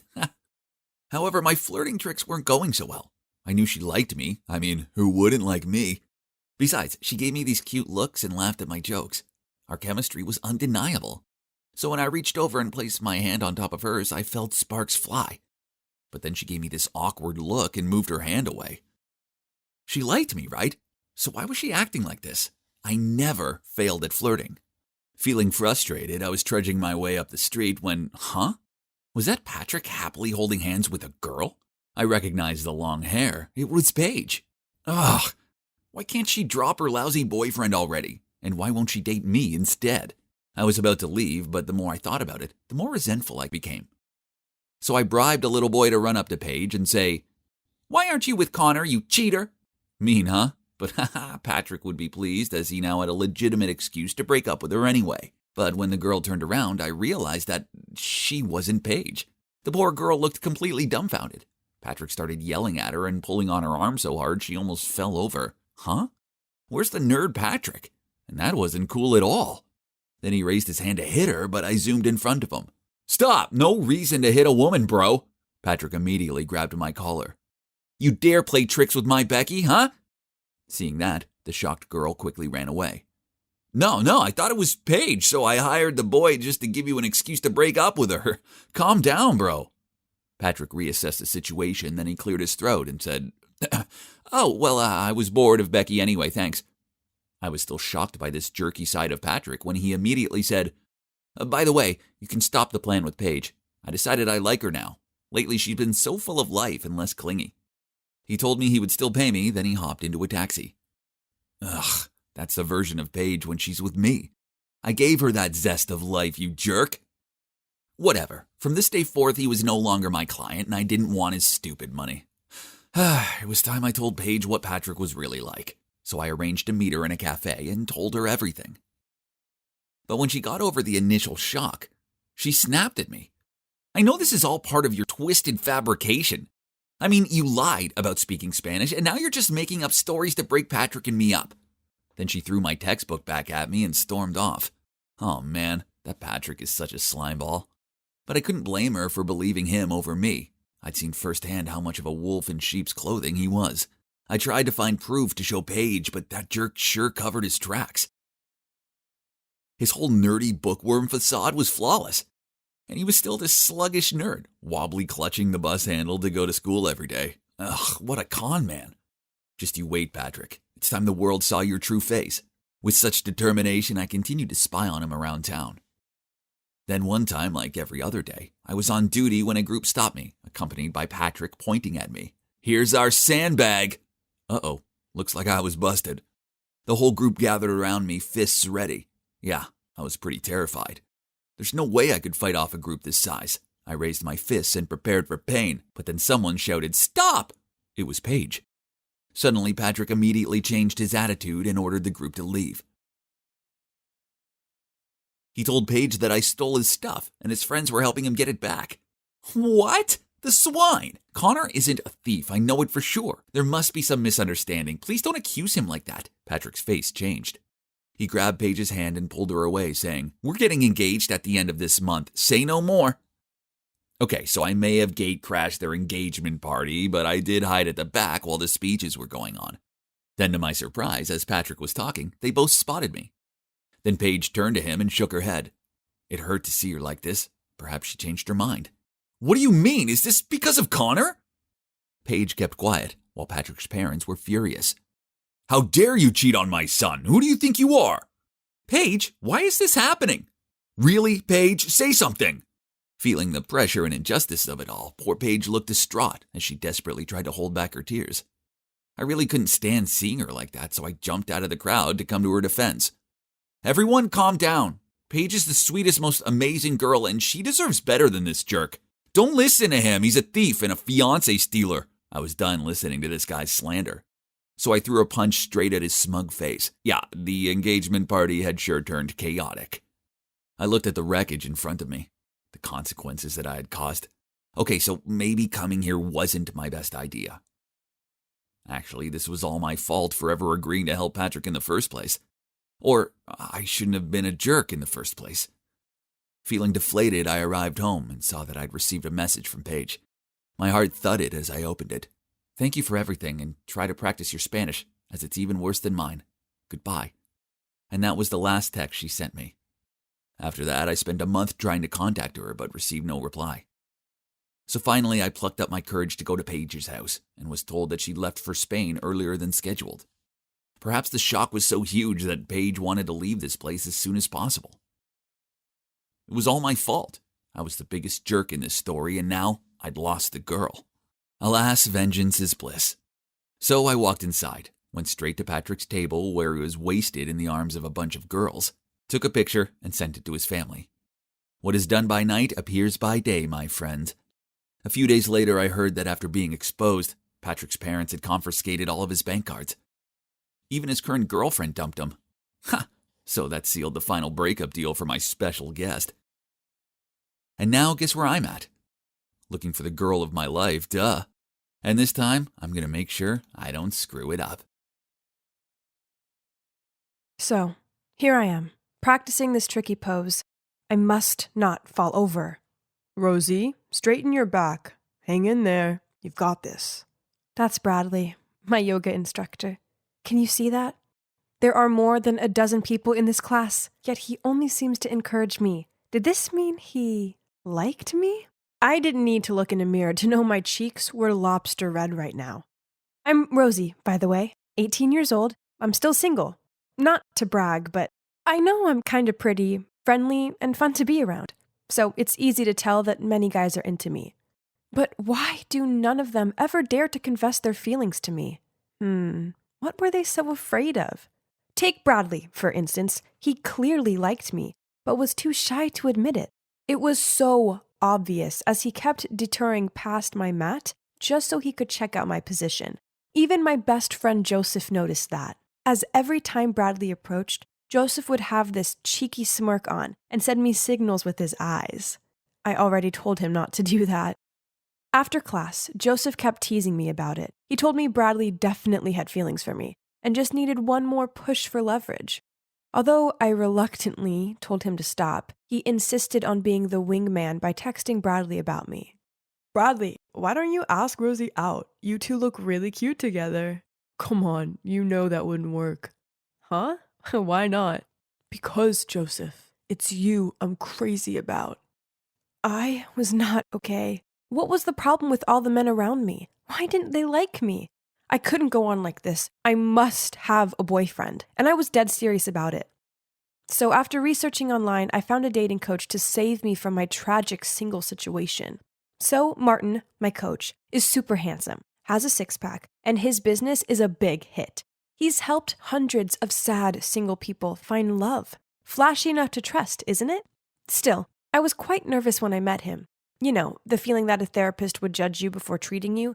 But actually, he was reassuring, very open, and didn't ask too many questions. Let's just be open about this, all right? Manipulating someone into dating you is not the foundation to a healthy relationship. But don't worry, as I have the secret.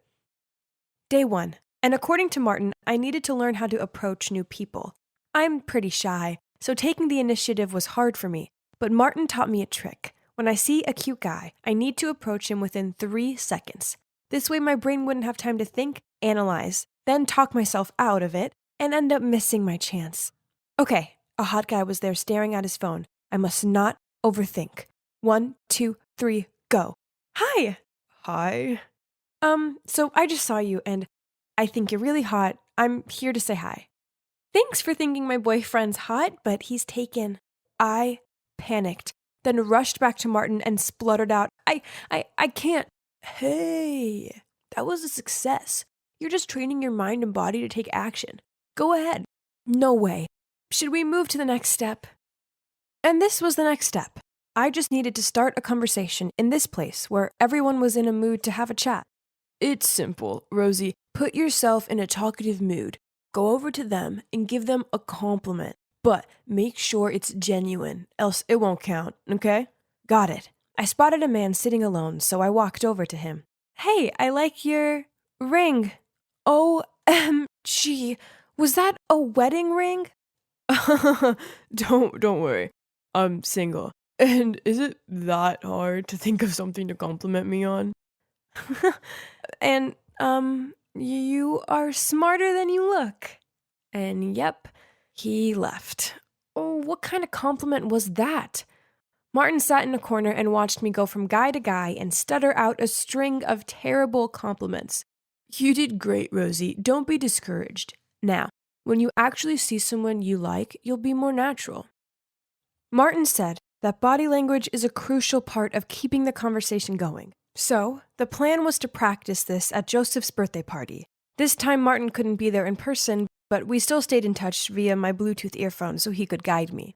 The mission today was to initiate physical contact with someone and make them feel close to me. Anyone who knows me knows that I am not good with these things. So I kept giving them this weird slap on the back. Hey, I heard an ouch. Are you hitting them? I said just a light tap. I don't think I can do this. I'm too shy. And now guys are giving me weird looks. Martin said this time I should make the boys take the initiative, and then things would come more naturally. Okay, I'll give it one last try. This boy I like, Nathan, is over by the pool, but he's in a group. Nothing to worry about. You'll make him come to you. Now listen and follow. I walked over to the bar and made sure I was in Nathan's eyesight, sat as naturally as possible, made eye contact with him, and smiled. Oh, Martin, this is stupid. He doesn't even know me. Just wait. OMG. He's waving at me. Should I come now? No. Wave him over.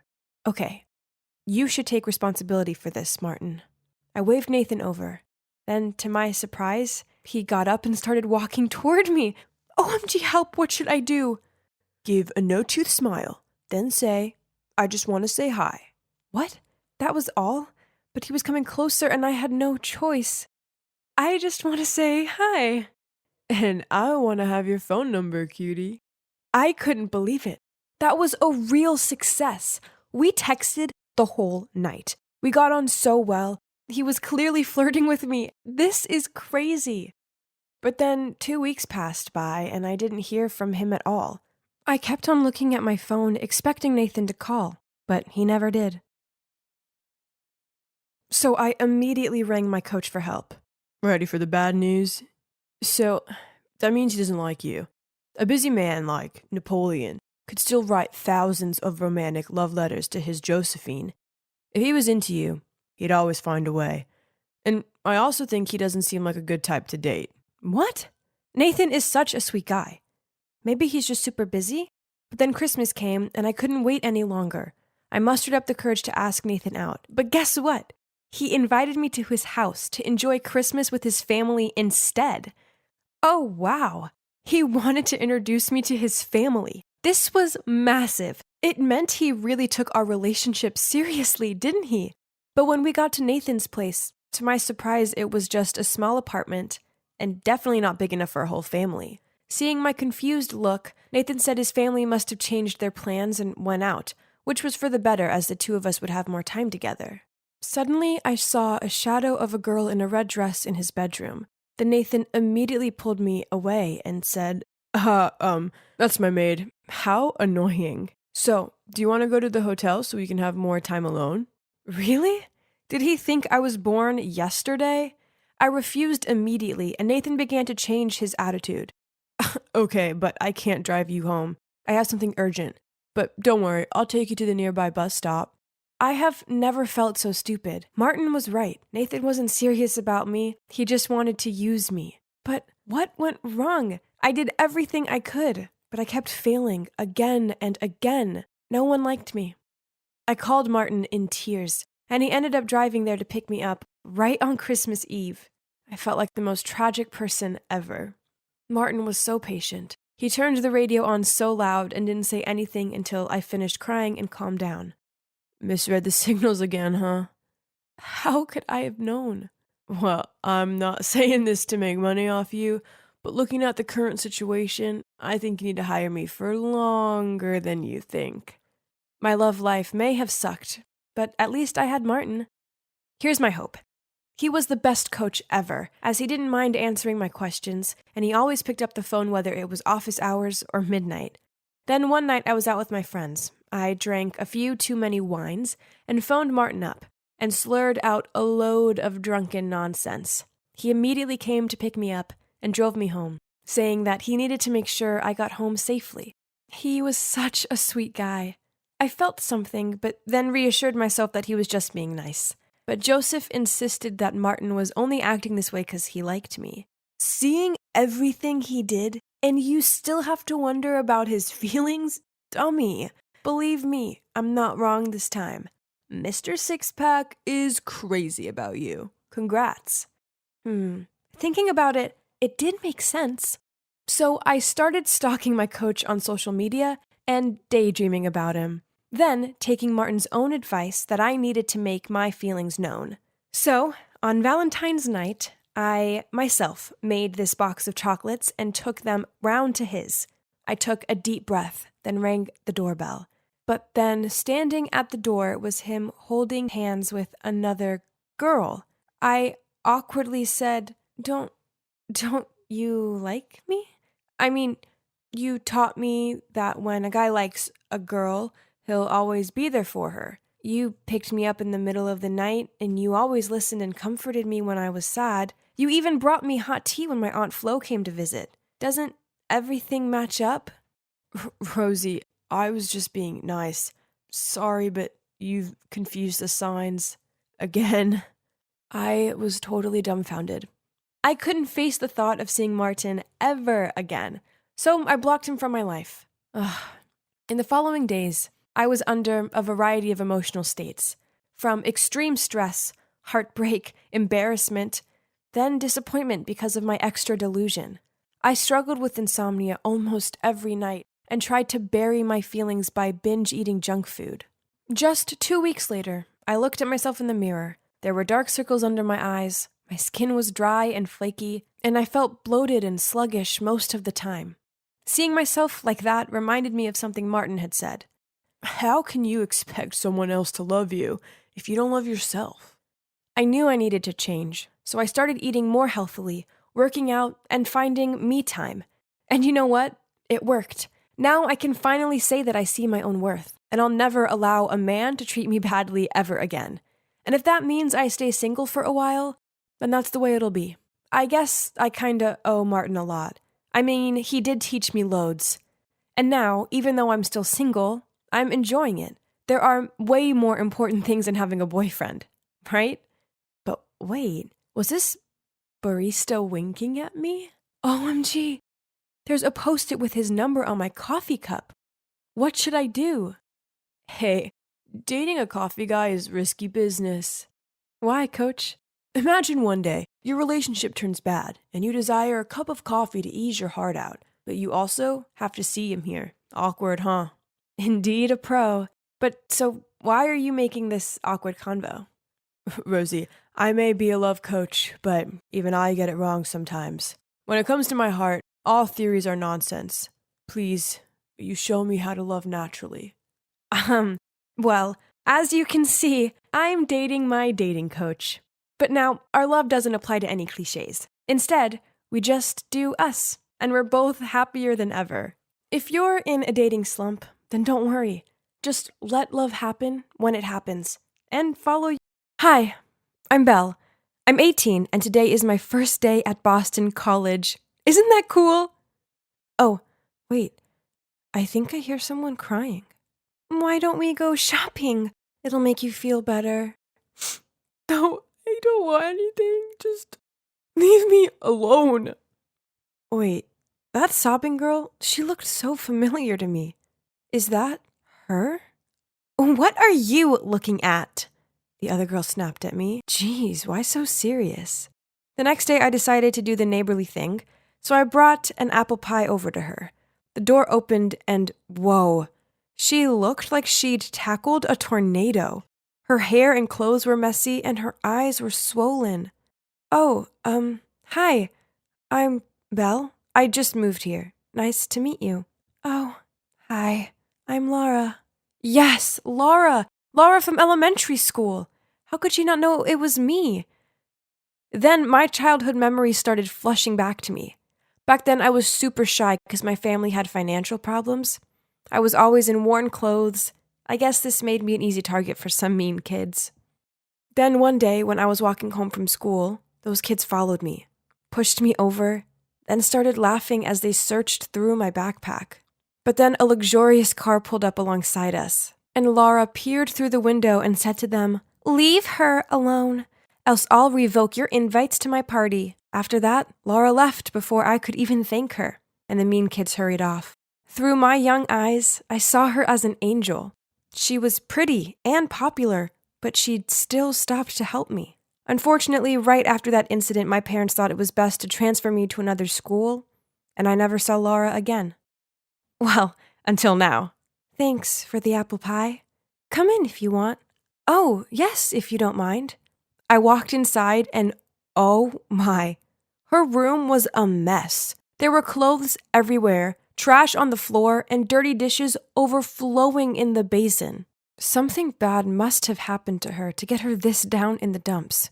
So I asked her what was up, and she told me her boyfriend had just broken up with her. The worst part was she left her family and friends behind to move here for him. But then he ended things without even giving her an explanation. Poor Laura. The breakup was over 2 months ago, but it still seemed to be fresh in her mind. I tried comforting her, but the more I did, the more she cried. The next day, I decided to swing by and check if she was okay. The door was ajar, so I peered inside and saw a glum-looking Laura sitting on the floor, hugging and sniffing something. Laura? What are you doing? I found this, and I just miss him so much. Oh. Turns out she was looking through her closet for her sweater and ended up finding her ex's hoodie. That's it. Enough was enough.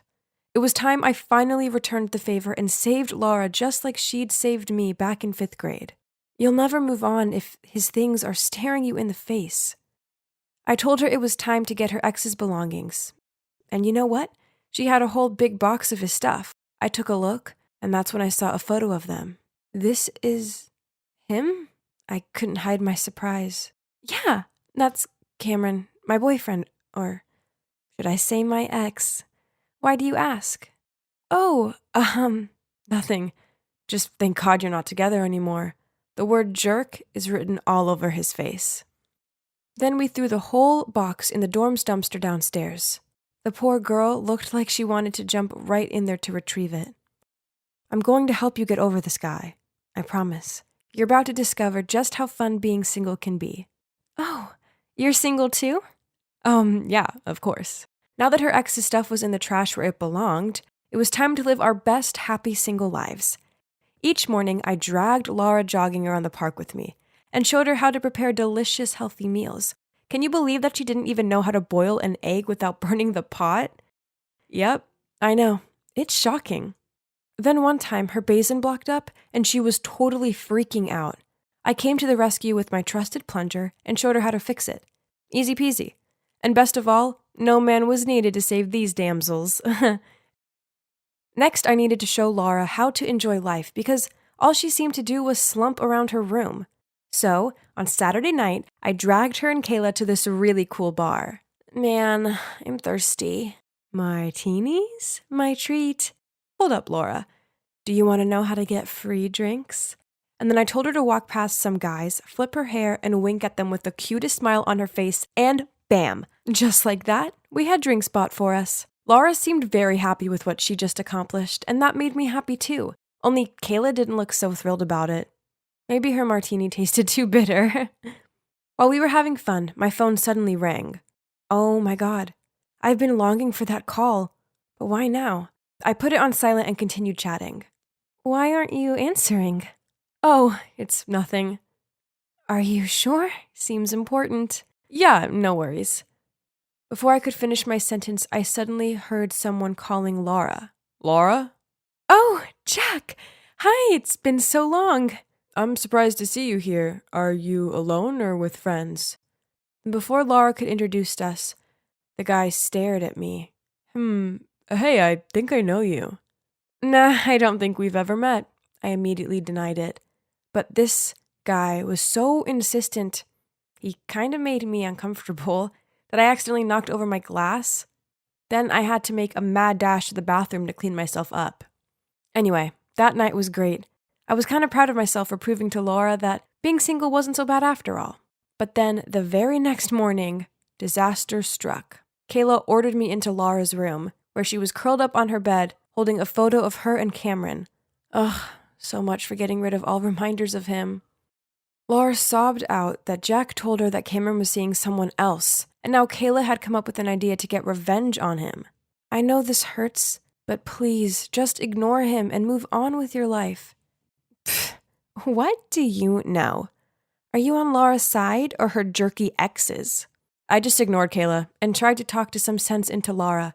Thank God she seemed to listen to me and cancel the revenge plan. Oh boy, Kayla looked furious. I went back to my dorm and let out a relieved sigh. And suddenly my phone got an incoming message. Can't wait to see you tomorrow. Okay, the truth is, I'm seeing this guy who I like loads, but I didn't want to rub Laura's face in it, so I haven't mentioned it to her. The next morning, I put on a cute dress, did my makeup, styled my hair, and excitingly stepped out of my dorm room to find stacks of trash bags in front of my door. Who on earth did this? I dragged them downstairs to put them in the dumpster, when I found all my mail in there covered in trash juice. Ew. Was this a prank or what? Whatever, I didn't have time for this. I was already late. I arrived at a gallery and saw that he was already here looking at a painting. Hey, sorry for being late. He turned around with a smile. Well, you're worth the wait, you know. Okay, please let me explain. So, yep, that's Cameron, but it's not what you think. I met him the other month as he was helping out at an event for new students. He didn't care that I wore thrift store clothes and that my sneakers weren't cool. Instead, he saw past these things and started talking to me first. So Jack was there too, which is why he sorta recognized me. I've been texting Cameron loads, and I must confess, I think I do have feelings for him. But don't get me wrong, I didn't know Laura was his ex until I saw the photo of them. Oh boy, that sure shocked me to the core. I didn't want to tell her and not only break her heart all over again, but also destroy our friendship. That's also why I didn't care to answer Cameron's call in front of Laura when we were at the bar. And I was super lucky that Jack didn't recognize me that night, or it would have been a total disaster. I know I needed to tell Laura the truth, but first she just needs a little more time to get over Cameron. Ugh. I went home from the date with a big smile on my face, but what I saw made it instantly fade. My entire makeup collection was smashed up. What? Who would do something so mean? It took me ages to save up to buy all that. As I checked to see if any of it was salvageable, I saw a long blue hair nestled amongst the carnage. Furious, I was about to go confront her, but Kayla and Laura had already appeared in my doorway. Why did they look so angry? How could you befriend me like that when all along you were seeing my ex? So your "you don't need a man" speech was all just one big lie so you could take my guy, huh? And do you really think Cameron would like a girl like you? You can't even afford a decent handbag. Right. Let me tell you this. You will never be like one of us, and you'll never be good enough for Cameron. How could Laura think of me like that? I truly wanted to help her, like she'd helped me. I totally only have good intentions, Laura. I had no idea he was your ex when we first met. The only reason I didn't tell you sooner was because I knew you needed more time to heal. And I didn't want to hurt you because I adore you and value our friendship. Do you remember 5th grade? I was being teased by these kids and you were the only one who stood up for me. I just wanted to return the favor and help you too. But hearing you say that stuff makes me so sad. After that, I shooed them out of my room and locked the door. I refused to go to lectures and ignored all Cameron's calls and messages. Maybe Laura and Kayla were right. Cameron and I weren't meant to be. We were from two different worlds. Eventually, a few days later, I had to go outside. Well, because I ran out of food. When I passed by a coffee shop, I saw them, Cameron and Laura, sitting together. So Kayla was right.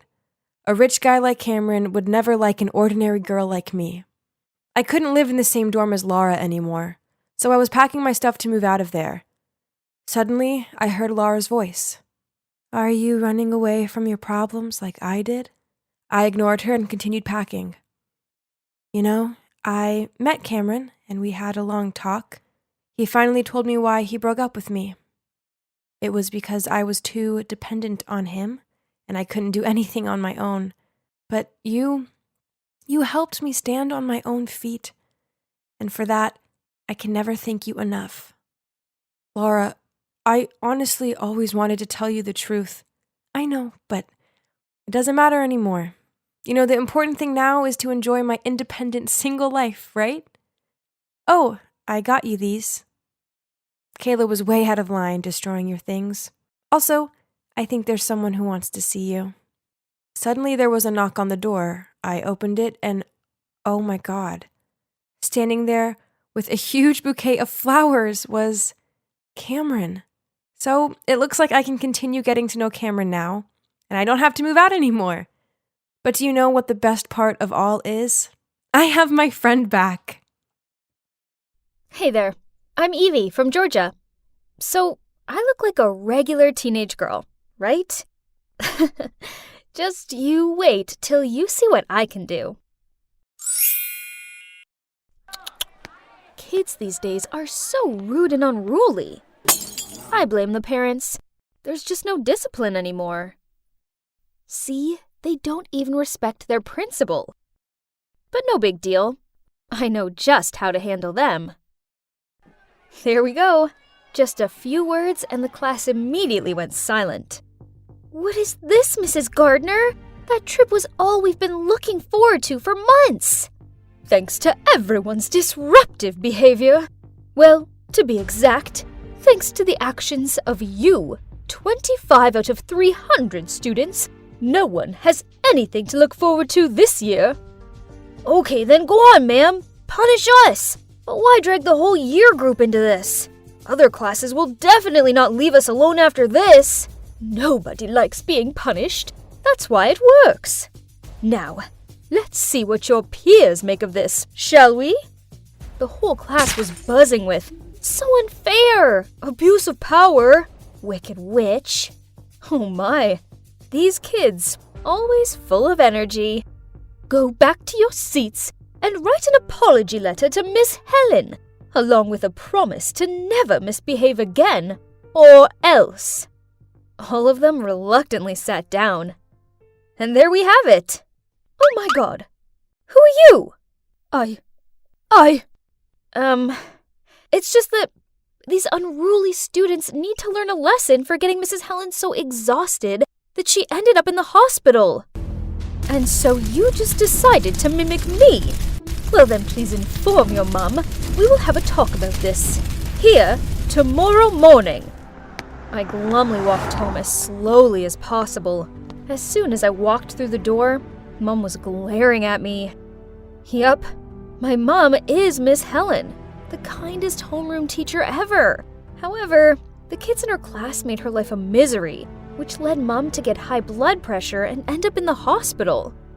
I just wanted to help her, but instead, I just managed to make things worse. Hi, Mum. I'm sorry, but I don't regret what I did. Mum started lecturing me about how it was bad enough that Dad had left and her students were rebellious without me acting like a crazy person. Crazy person? She means the times when I copy the people I want to be? But that's my hobby. I inherited that passion from my father, a famous special effect makeup artist. The feeling whenever I successfully transform into someone else is awesome. And it also helps me feel connected to my dad, even though I haven't seen him in a long time. It all started when I was 13, and Dad helped me dress up as my fave idol for the school festival. Dad taught me how to analyze the character and practice the disguise. Bold eyeliner, smoky eyes, contouring, plus the bodycon outfits. I looked like a real CL from 2NE1. My friends loved my new look. So over the next few years, I masqueraded into many different people, including Lady Gaga, Avril Lavigne, Miley Cyrus, and Sia. The feeling that my makeup talent was that admired and anticipated was just really addictive. Hey, is it Billie Eilish this time? Why not Taylor Swift? I love her so much. I've always done whatever I want and always been exactly who I am. Wow, you got that spot on. Are you a shapeshifter or something? Needless to say, once I imitated someone, I made sure I got their gestures and mannerisms just right. My talent didn't stop at awesome makeup. I was trying to collect things from my locker when a stampede of students raced past me and almost knocked me off my feet. Huh? Who was that strange and rather handsome guy they were chasing? Look at him swaggering. Does he think he's Donald Trump or something? That's Xander. He just transferred here. Keep your voice down, by the way. You don't want to annoy his fan base. Poof! I'm not afraid of those way too girly girls who go crazy for boys. Huh! No one scares you, do they, Evie? Now let's go have some granola. Leo may like boring granola, but no thanks. I'm having a hamburger and fried chicken. Billie Eilish is not the type to turn down delicious food for health freak nonsense. Oh, there's that obnoxious Xander again. But this time he's all over Kayla, the snooty hot girl from my class. A boy approached me asking to take a selfie with me, then suddenly I heard a scream. What do you think you're doing? I turned to see what was going on and saw Kayla going ballistic at some poor girl who'd accidentally tripped over and fallen into Xander's lap. What on earth do you think you're doing? Take a look at yourself before trying to attract my man. Ugly doofus. How snobby. Did she think her beauty was that splendid to help her keep her man? But not with that empty head, girl. After a few days of research, I showed up at school looking just like Kayla. I'd perfected everything, from her blonde hair, makeup, clothes, walk, and voice. Honestly, this time I was quite nervous. Dressing up as someone I actually knew was always extra scary, especially when her friends were walking over. Wow, that dress is so chic. You really are the fashionista of our school, Kay. Come on, Xander's waiting for us on the sports field. Please, do you think I really want you around? I'm just taking advantage of you. And you keep following me around like a pet. It's so tragic. Are you crazy? I know you like Xander too. I see the gooey looks you give him. When I'm done with him, I'll consider giving him to you. I walked away leaving the girls freaking out. But I didn't say anything different from what Kayla thought though, right? If only she would be so frank with her friends. Now let's get to the main target. Thinking about him gave me goosebumps. I'm busy, bae. Go hang with your friends for now. He was playing Call of Duty on his phone. I was here to break up with him, but hang on a minute. This guy had skill. I want to have a go. Since when did you know how to play this game? He looked kind of touched that I was showing an interest. Okay, I'll wait until after this, and then we will split up. I looked for Leo, but he didn't even recognize me. Poor him. He'd been searching for Billie Eilish since morning. While Leo was complaining, he helped me quickly remove my makeup, so I could go back to looking like me before anyone guessed what I'd just done. From that day onwards, Kayla's friends cut her off, so she could only cling to Xander. And from my point of view, he seemed to be tired of this clingy girl. Now even her look made him sick, huh? The time has come. I put makeup on as Kayla again and found him.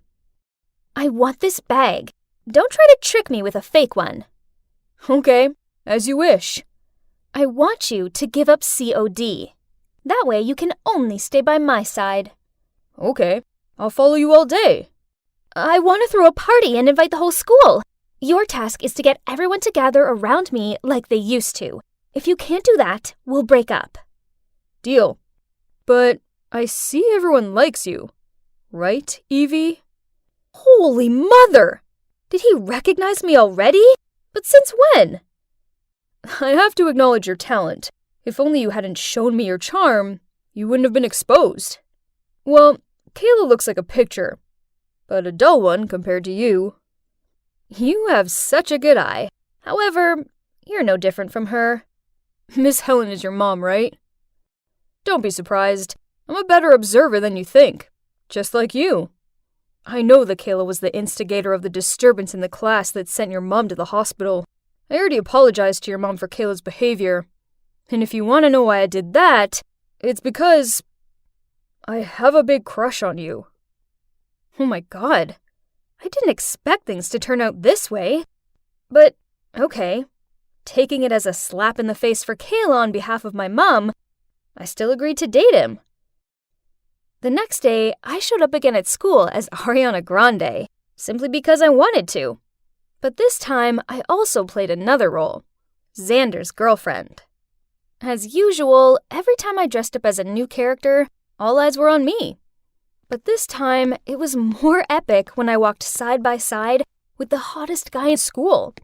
When Leo saw that I was with Xander, he rolled his eyes at me, then walked off. Then Kayla walked around the corner, saw us together, and started shouting at me. How dare you steal my man? You're just some pathetic wannabe. Xander took my arm and yelled at her. Evie's creative, sweet, and really funny. I want to be with her. I like her. Kayla's face dropped. Then she pointed her finger in front of him. How could you do this to me? I will get you back for this. Then she huffed off.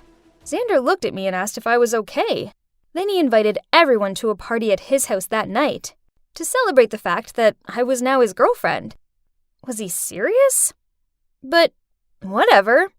It would be rude to say no, right? So that evening, I went to his party.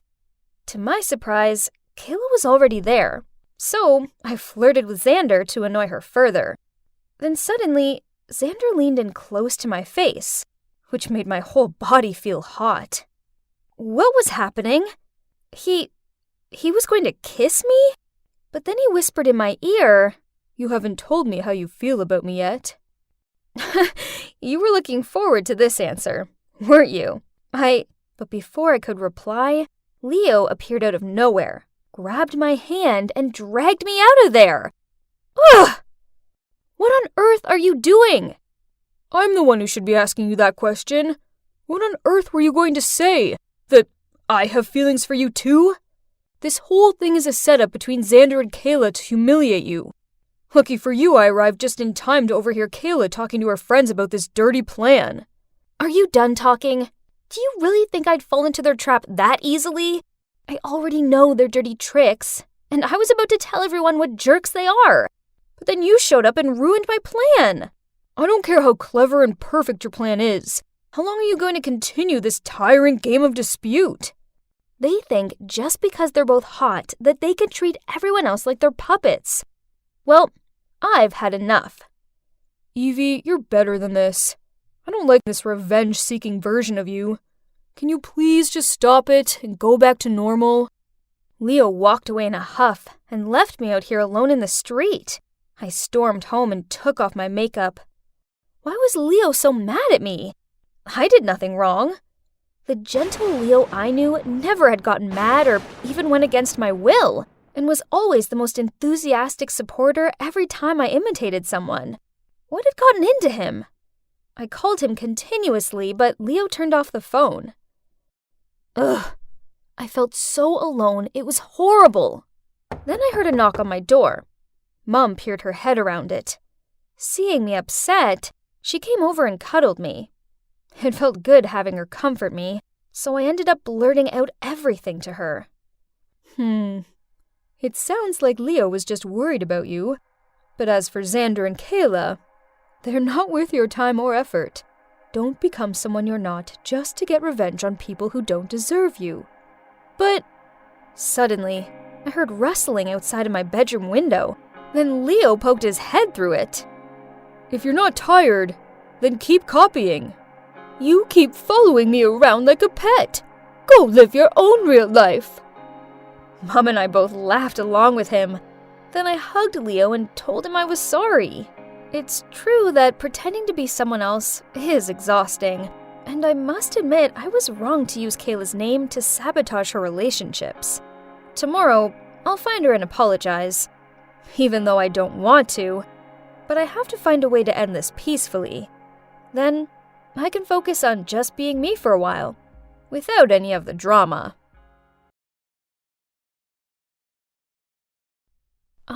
Here it is. Thank God I found it when I did. Cosmic Jess? Who's Jess? I'm Jen. You're Cosmic Jess, admin of the secret astrology mailbox. Quit the act. I know it's you. I've read your notebook. Your astrological analyses are incredible. You sure did your homework on the boys I told you I want to conquer. You're my idol. Huh? Oh, turns out our hot girl Kira here, she's the weird girl who asked me, or should I say, my alias Cosmic Jess, to help her flirt with guys. Ugh, but out of all people, why does it have to be her who found out about my identity? She knew too much. Let's be friends, okay? I'll keep your secret. I swear. Okay, but no one can ever know about this. Secret friendship. I get it. Was it a friend request or a contract? I shouldn't be friends with the resident hot girl, but it seems like I didn't have much choice.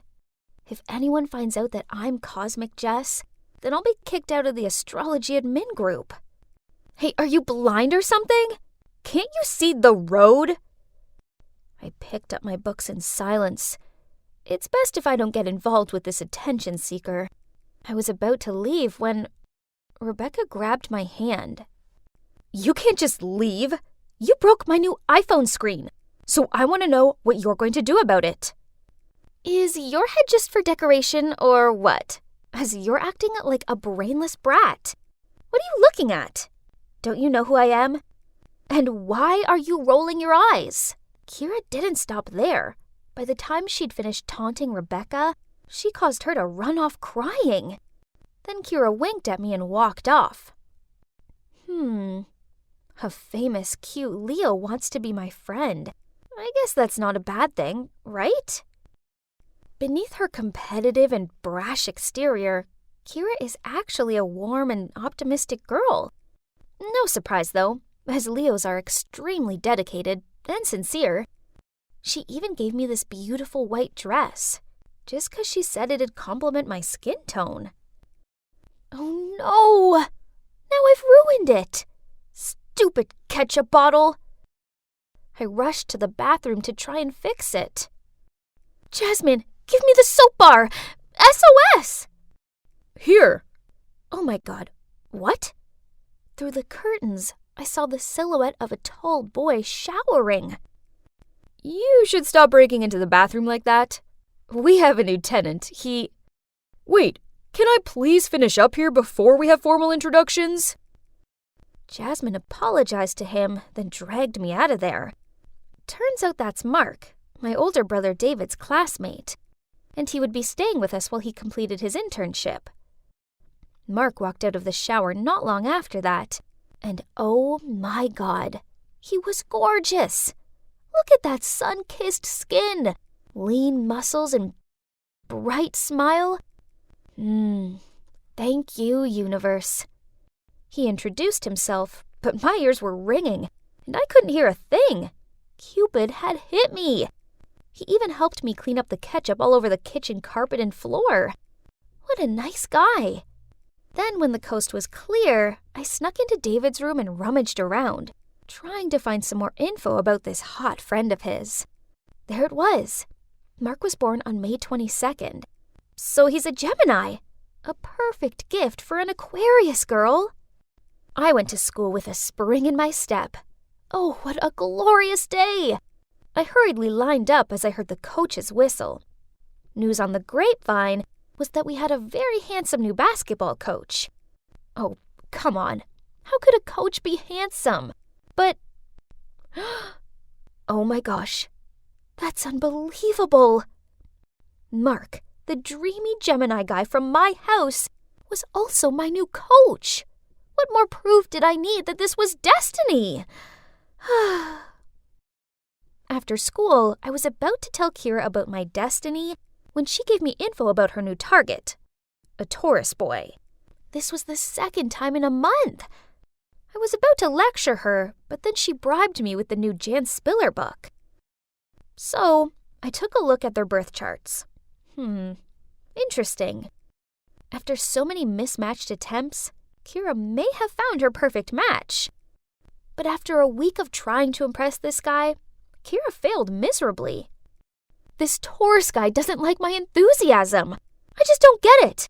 I've shown him how kind I am by helping people out, and I even changed my style for him. I actually tried on this vintage knee-length dress that smelled like mothballs, and he didn't glance at me once. Let me check. I just don't understand how it can be wrong. Okay, let me go get some snacks.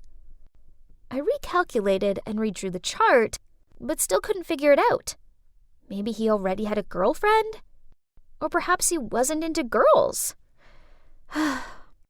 In this case, I couldn't help at all.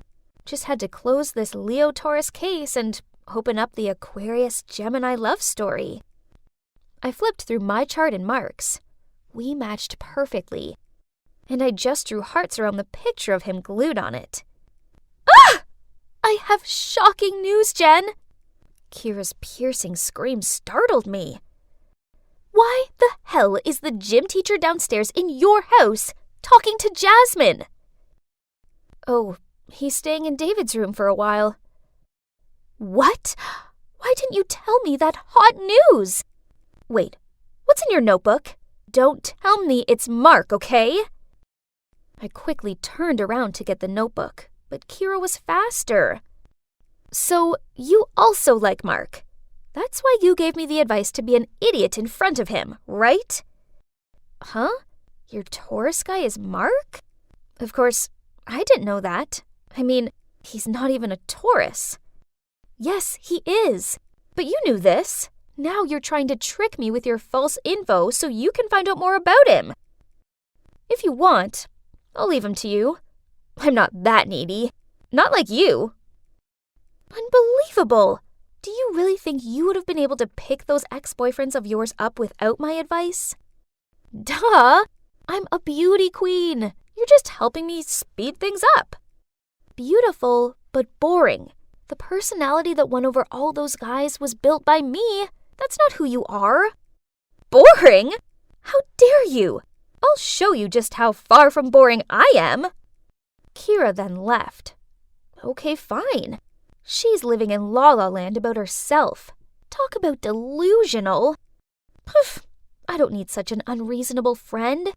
At the same time, I received a ton of notifications from the secret mailbox. Oh no, my pictures and info were leaked all over the forum. I quickly logged into the administrator account. Ugh, anonymity was the #1 rule of the group, so now they'd kicked me out. My favorite job, my fans. Kira, this was too much. Fine, you want to play dirty? I'll show you dirty. It's time Kira's long list of boyfriends went public on the school forum. Kira the Omnivore was the new nickname that students gave her. Oh well, it was her fault for flirting with 12 guys in just half a year. Was she trying to find a boyfriend from each of the 12 zodiac signs or something? Let's end this stuff. It's because of Mark, right? You'll never have him. He's mine. Fine. If you can win his heart in a month, then I'll apologize for lying about your boyfriend collection. If not, you have to write a post claiming that I'm not Jess. Okay, mark your own words.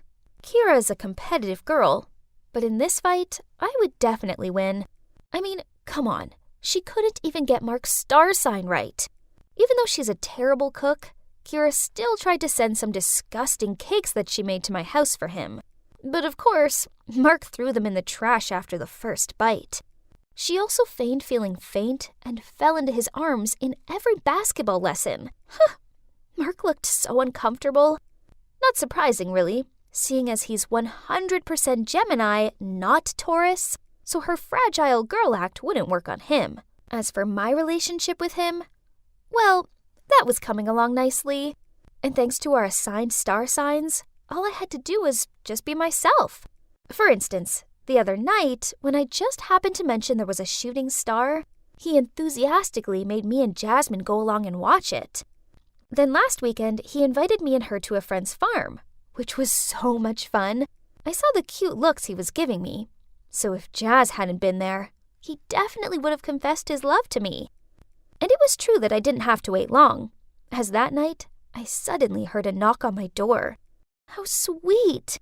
He'd left a movie ticket for me. Huh! Take that, Kira! I knew I'd won this one. I'm so gonna take a picture of us holding hands in the cinema and send it to Kira. The night after, I didn't see Mark at home, so I guess he wanted me to meet him at the movies? This was so romantic. I was in the right seat, but he wasn't here yet. My heart was beating so fast that I thought it would explode. As the movie started, the lights went out, and that's when someone was approaching my row of seats. I nervously pretended to be staring at the screen when he came to sit next to me. Why are you here? Huh? More like, what are you doing here? The two of us watched the whole film together in anger and impatience. Who on earth arranged all of this? We huffed our way out of the cinema, then spotted Mark. Only he was holding hands with a girl. Jasmine? We chased after them, but Jasmine just shrugged and smiled. So all this time, he'd been trying to win Jasmine's heart, not mine. Then he walked over to us and handed me his card. Go get yourself some ice cream, pizza, anything. Have fun. I'll be back with Jasmine later. What was that about? I looked at the credit card and gasped when I saw Timon's signature in the corner. How could I forget Geminis have multiple personalities? Timon was the founder of the astrological mailbox. Who would have thought that the leader of this group would be a teacher? Someone I lived with, my sister's boyfriend, my crush, and even my bestie's crush. Kira gave me a comforting look. Now we were both lovelorn, but in true Leo style, Kira had already lined up her next prey. Don't be sad. It's just another test. What zodiac sign do you think that guy is? He's pretty good looking, so he must be a Libra, right? I chuckled, then leaned my head on her shoulder. Mark, or should I say Timon, made me realize that before I can hope to find my dream match, I need to make some mistakes first. I may not have found love, but I did have my friend back, so that counted for something, right? At least the test of friendship worked. It was a normal, boring day in the grocery store. I was stacking milk in the fridge when Camilla, my coworker, came and said, "Layla, you have to help me. I have this date tomorrow night, but I'm busy. Could you please go instead?" Wait, what? I don't even know your date. Besides, I have a boyfriend. Lincoln, remember? Then she began explaining to me about this dating service, and she assured me it was 100% legit. It was mainly lonely men who just wanted some company. All I had to do was talk to them, and of course, there was a strict no hugging or kissing policy. At the end of the date, they'd pay me. No thanks. No way I was gonna do that. After my shift, I went home to see my landlady lingering in my doorway. She started yelling at me that I still owed her 5 months' worth of rent, and if I didn't pay it by the end of the week, she'd kick me out. I begged her to give me more time, but it was pointless. My God, what to do? Where could I get that much money on such short notice? Oh, wait a minute. What about Camilla's dating service? It looks like I was out of choices, so I called her and agreed to go on the date. So here I am, on my weird date night. I put the most basic dress I could find on. Oh boy, I sure felt nervous. I have no idea what to say and how to act. Oh, that must be him. My God, Camilla! How could she forget to mention that the guy was in his 50s? People would think he's my sugar daddy. Ugh! Keep it together, Layla. I couldn't back out now, as my home depended on it. So, I slowly approached the man. At first, he looked surprised. That figures, he was expecting Camilla. I explained the situation to him, and he wasn't mad or anything. He just smiled at me, and we started chatting. He's called Mr. Hall. He lost his wife 2 years ago, and ever since then he's been feeling lonely and needed someone to talk to. So that's why he started using this service. He was actually pretty easy to talk to, so the night quickly went by without any problem. After the date, he handed me an envelope and told me how grateful he was to me for listening to his burdens. I was itching to go home and open the envelope, but then he started going on about his heartbroken son. Suddenly, he was asking me if I'd talk to him. Obviously, I refused, as this was a one-time thing to help out Camilla. Besides, I have a boyfriend. Speaking of which, he'll be so furious if he ever finds out about this. The next day, I paid the landlady 2 months' rent and assured her I'd have the rest with her soon. But to my shock, she just scowled at me and forced me to pay all at once. Well, guess where I am now?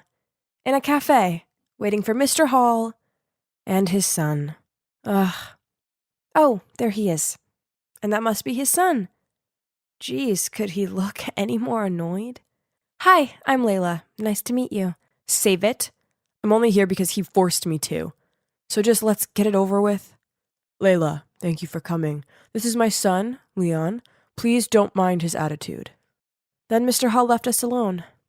Man, Leon was hard work. Any questions I asked him, he just shrugged or snorted. Then, when he finally spoke, he sarcastically said, "So, Layla, I hope the money's worth it." What? How rude! Then he continued, "You must be desperate. Don't you feel ashamed of yourself?" Ah! He was the rudest person I'd ever met. But, yes, I was desperately in need of money. So I took a deep breath and started telling him about myself. When time ran out, I said goodbye to him and left. What an unpleasant experience, but at least that was the end of it, right? Wrong, as Mr. Hall asked me to meet him several more times. Who was I to argue? I needed the money. But Leon was getting on my nerves, as all he did was slouch in his seat, slurp his drink, and say nothing. So, it was down to me to do all of the talking. I began telling him all sorts of things. About my past, my family, and friends, and even about my future plans. And Leon just sat there listening to everything, supposedly. Luckily, it finally ended, and Mr. Hall paid me so I never had to meet Leon again. Because the last few weeks had been taken up with dating Mr. Hall and his son, I hadn't seen much of Lincoln. So, at the weekend, I invited him over to mine and cooked for him. We were sitting on the couch hugging while watching a movie when Lincoln said, in a serious tone, "Layla, we need to talk." But then suddenly my phone rang. It was Mr. Hall. I quickly rushed to the balcony to pick up.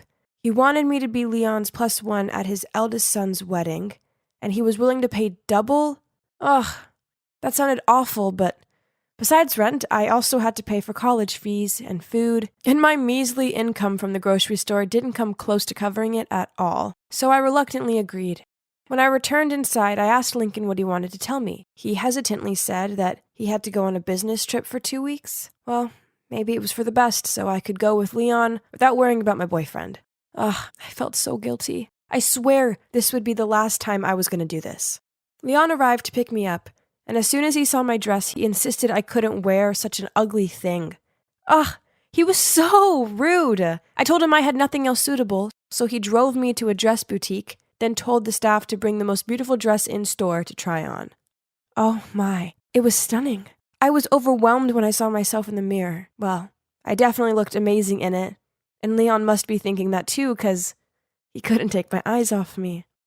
It's such a shame I can't afford it. But then before I could stop him, he went ahead and paid for it. How frustrating. I was sitting in the church waiting for the wedding to start, while Leon flirted with some girls. Thank God Lincoln wasn't like that jerk. Then everyone went to their seats and the wedding began. The groom walked to the altar in this luxury-fitted suit. Man, it must be so nice to be rich. But is that Lincoln? My Lincoln? Our eyes met, and he looked as shocked as I did. But instead of running to me and explaining everything, he just ignored me and continued with the wedding. I had to watch them saying their vows, exchanging rings and kissing. I thought I was going to faint any minute now. Then at the wedding reception, Leon dragged me over to Lincoln and introduced me as his girlfriend. Awkward overload. And soon, some pretty girl distracted Leon again, so he chased after her. Then Lincoln immediately pulled me over to the stairwell. Why are you here with my brother? Were you cheating on me this whole time? Seriously? What about you? I'm not the one who just got married. Let me explain, it's not what it looks like. Right at that moment, Leon appeared and asked why we were here talking. I muttered out some story about trying to find the bathroom. Then I told Leon I had a headache and asked him to take me home. This was so confusing. How could my perfect boyfriend now be married to someone else? He kept on texting me saying he wanted to meet up and talk. I guess I needed to at least hear him out. The next day I met him at the museum, where we had our first date. So, his wife, Sandra, is the daughter of an affluential businessman who owns one of the biggest corporations in town. Lincoln's family company is in big debt, so his dad forced him to marry Sandra in order to save the company. Believe me when I say I don't have any feelings for Sandra. It's just business. I only love you. Please don't leave me. I promise as soon as the company is back on track, I'll file for divorce. Yeah, I know you probably think I'm crazy, but I still love him too. Besides, if the marriage is only temporary so he can save this family business, then that's understandable, right?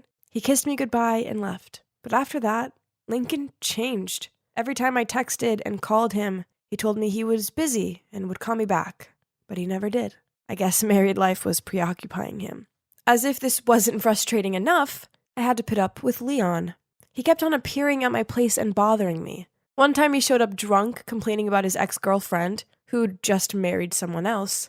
Yeah, obviously it's far from worse than my current boyfriend just getting married. I tried to kick him out, but he'd already fallen asleep on my couch. The next morning I went to the kitchen to see Leon holding a picture of me and Lincoln and asking why we were on it. So I just shrugged and explained that we were a couple. Leon started laughing and calling me a fool. We argued back and forth, and in the end, I made him leave. I don't care what everyone thinks. I believe Lincoln. Then a few days later, I was walking out of college when I saw Mr. Hall waiting for me. He gave a slight sigh, then said, I will make this short. Stay away from Lincoln. He's married now.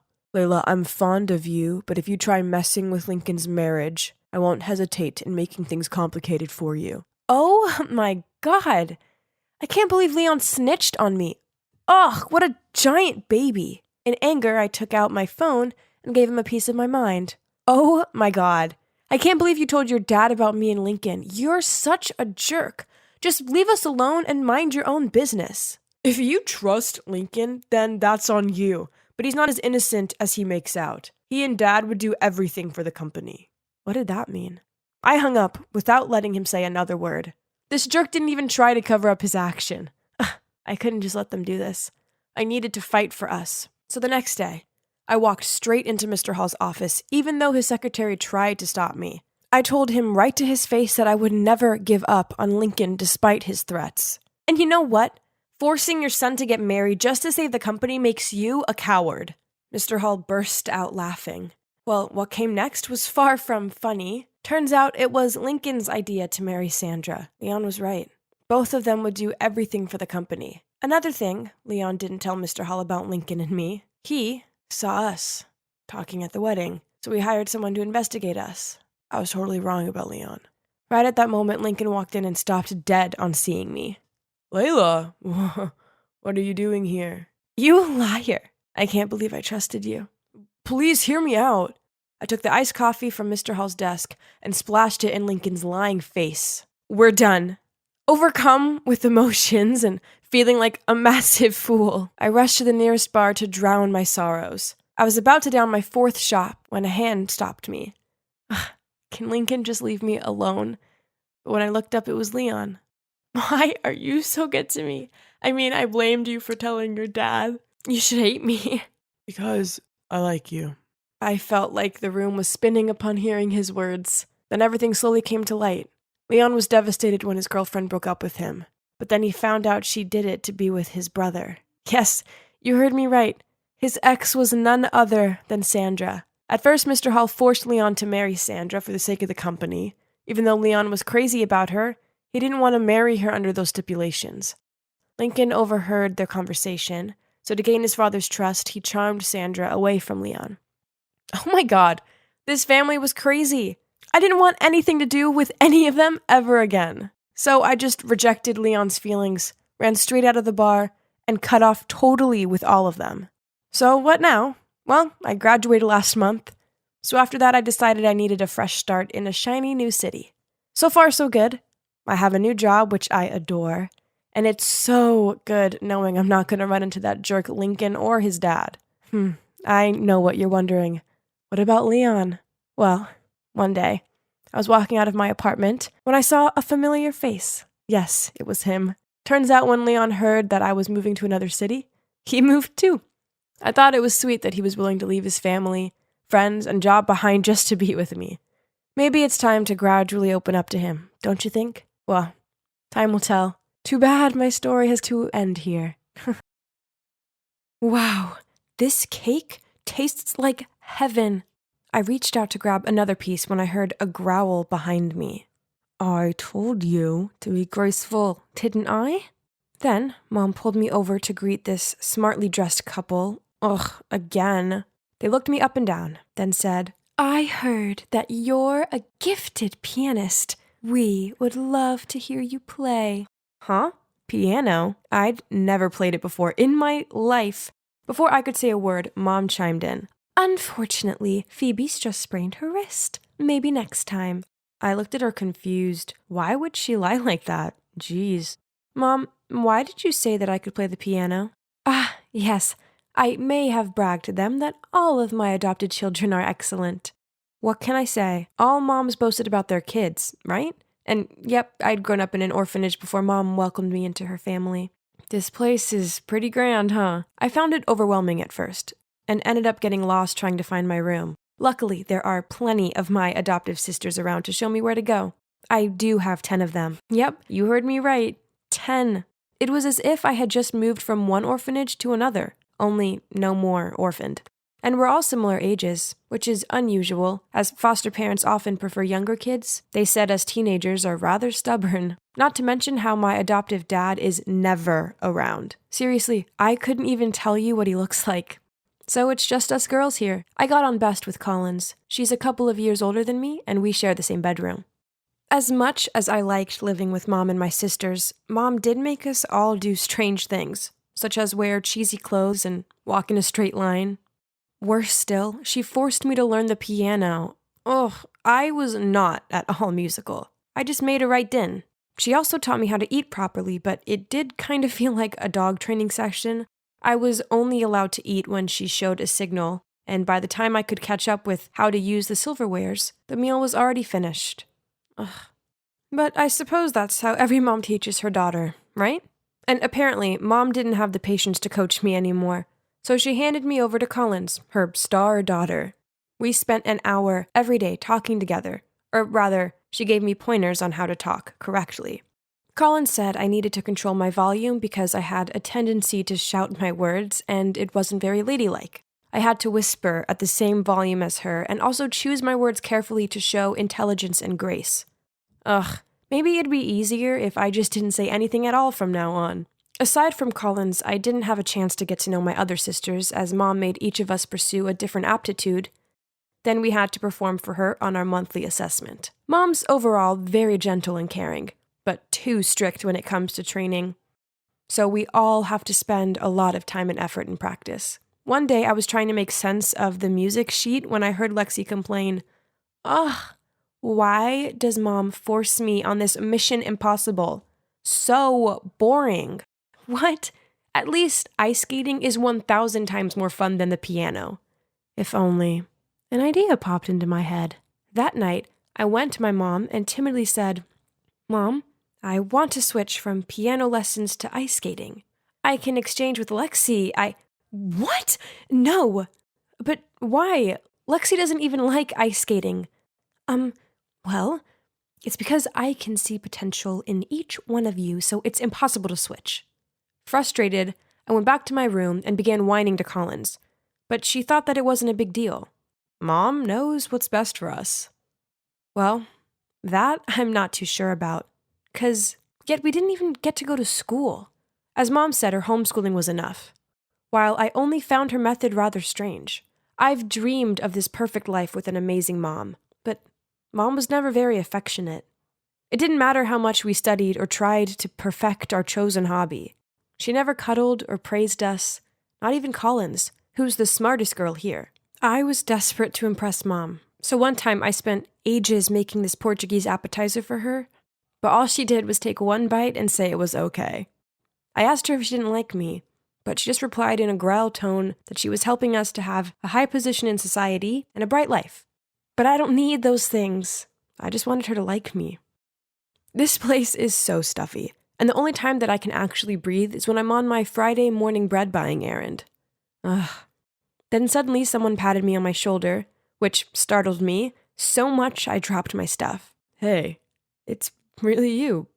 But is something wrong with you? Why the strange walk? The only thing I'm good at is buying bread, but now you've ruined it. See? Jet stooped down to pick it up for me. He was still as rude as ever, but I still found myself jealous of this free spirit off him.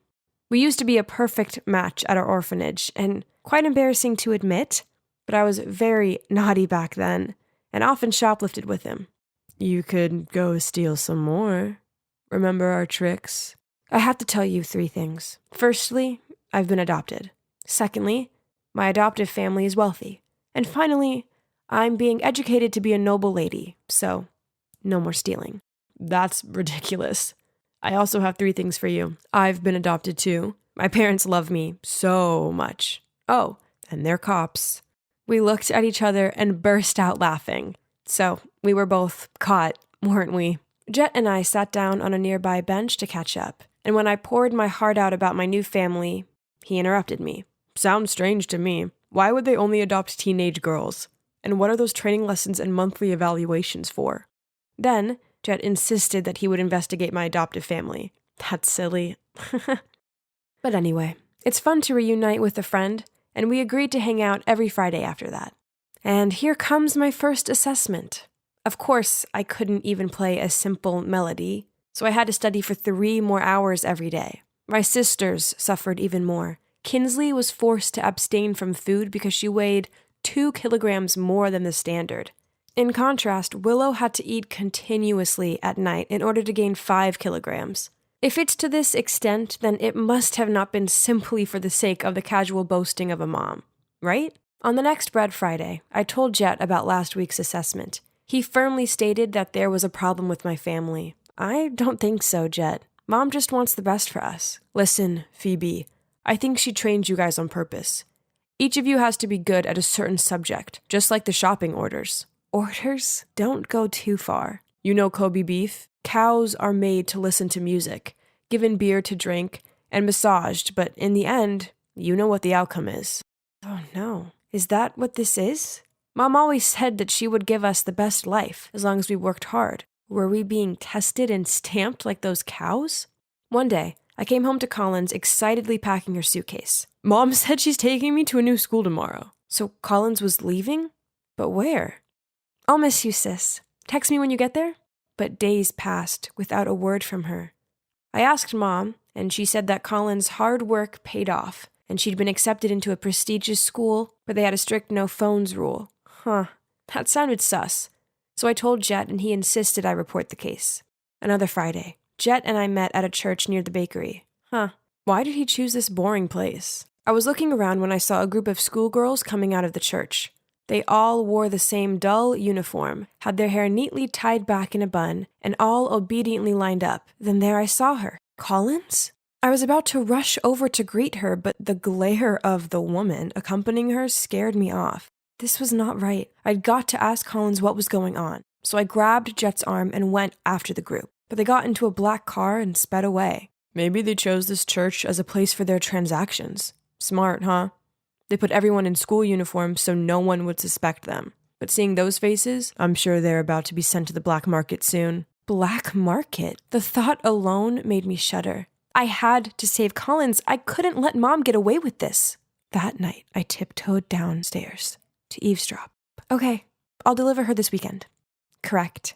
She's 5'7". She can ice skate, cooking and painting. Of course, I have her trained as required. you won't be disappointed. So the deal goes as planned, okay? See you on Sunday. That's it. The next delivery was Lexi. I checked her room and saw her packing her stuff, a beam of innocent happiness on her face. I quickly texted Jet, and he immediately replied, "Just wait at home calmly.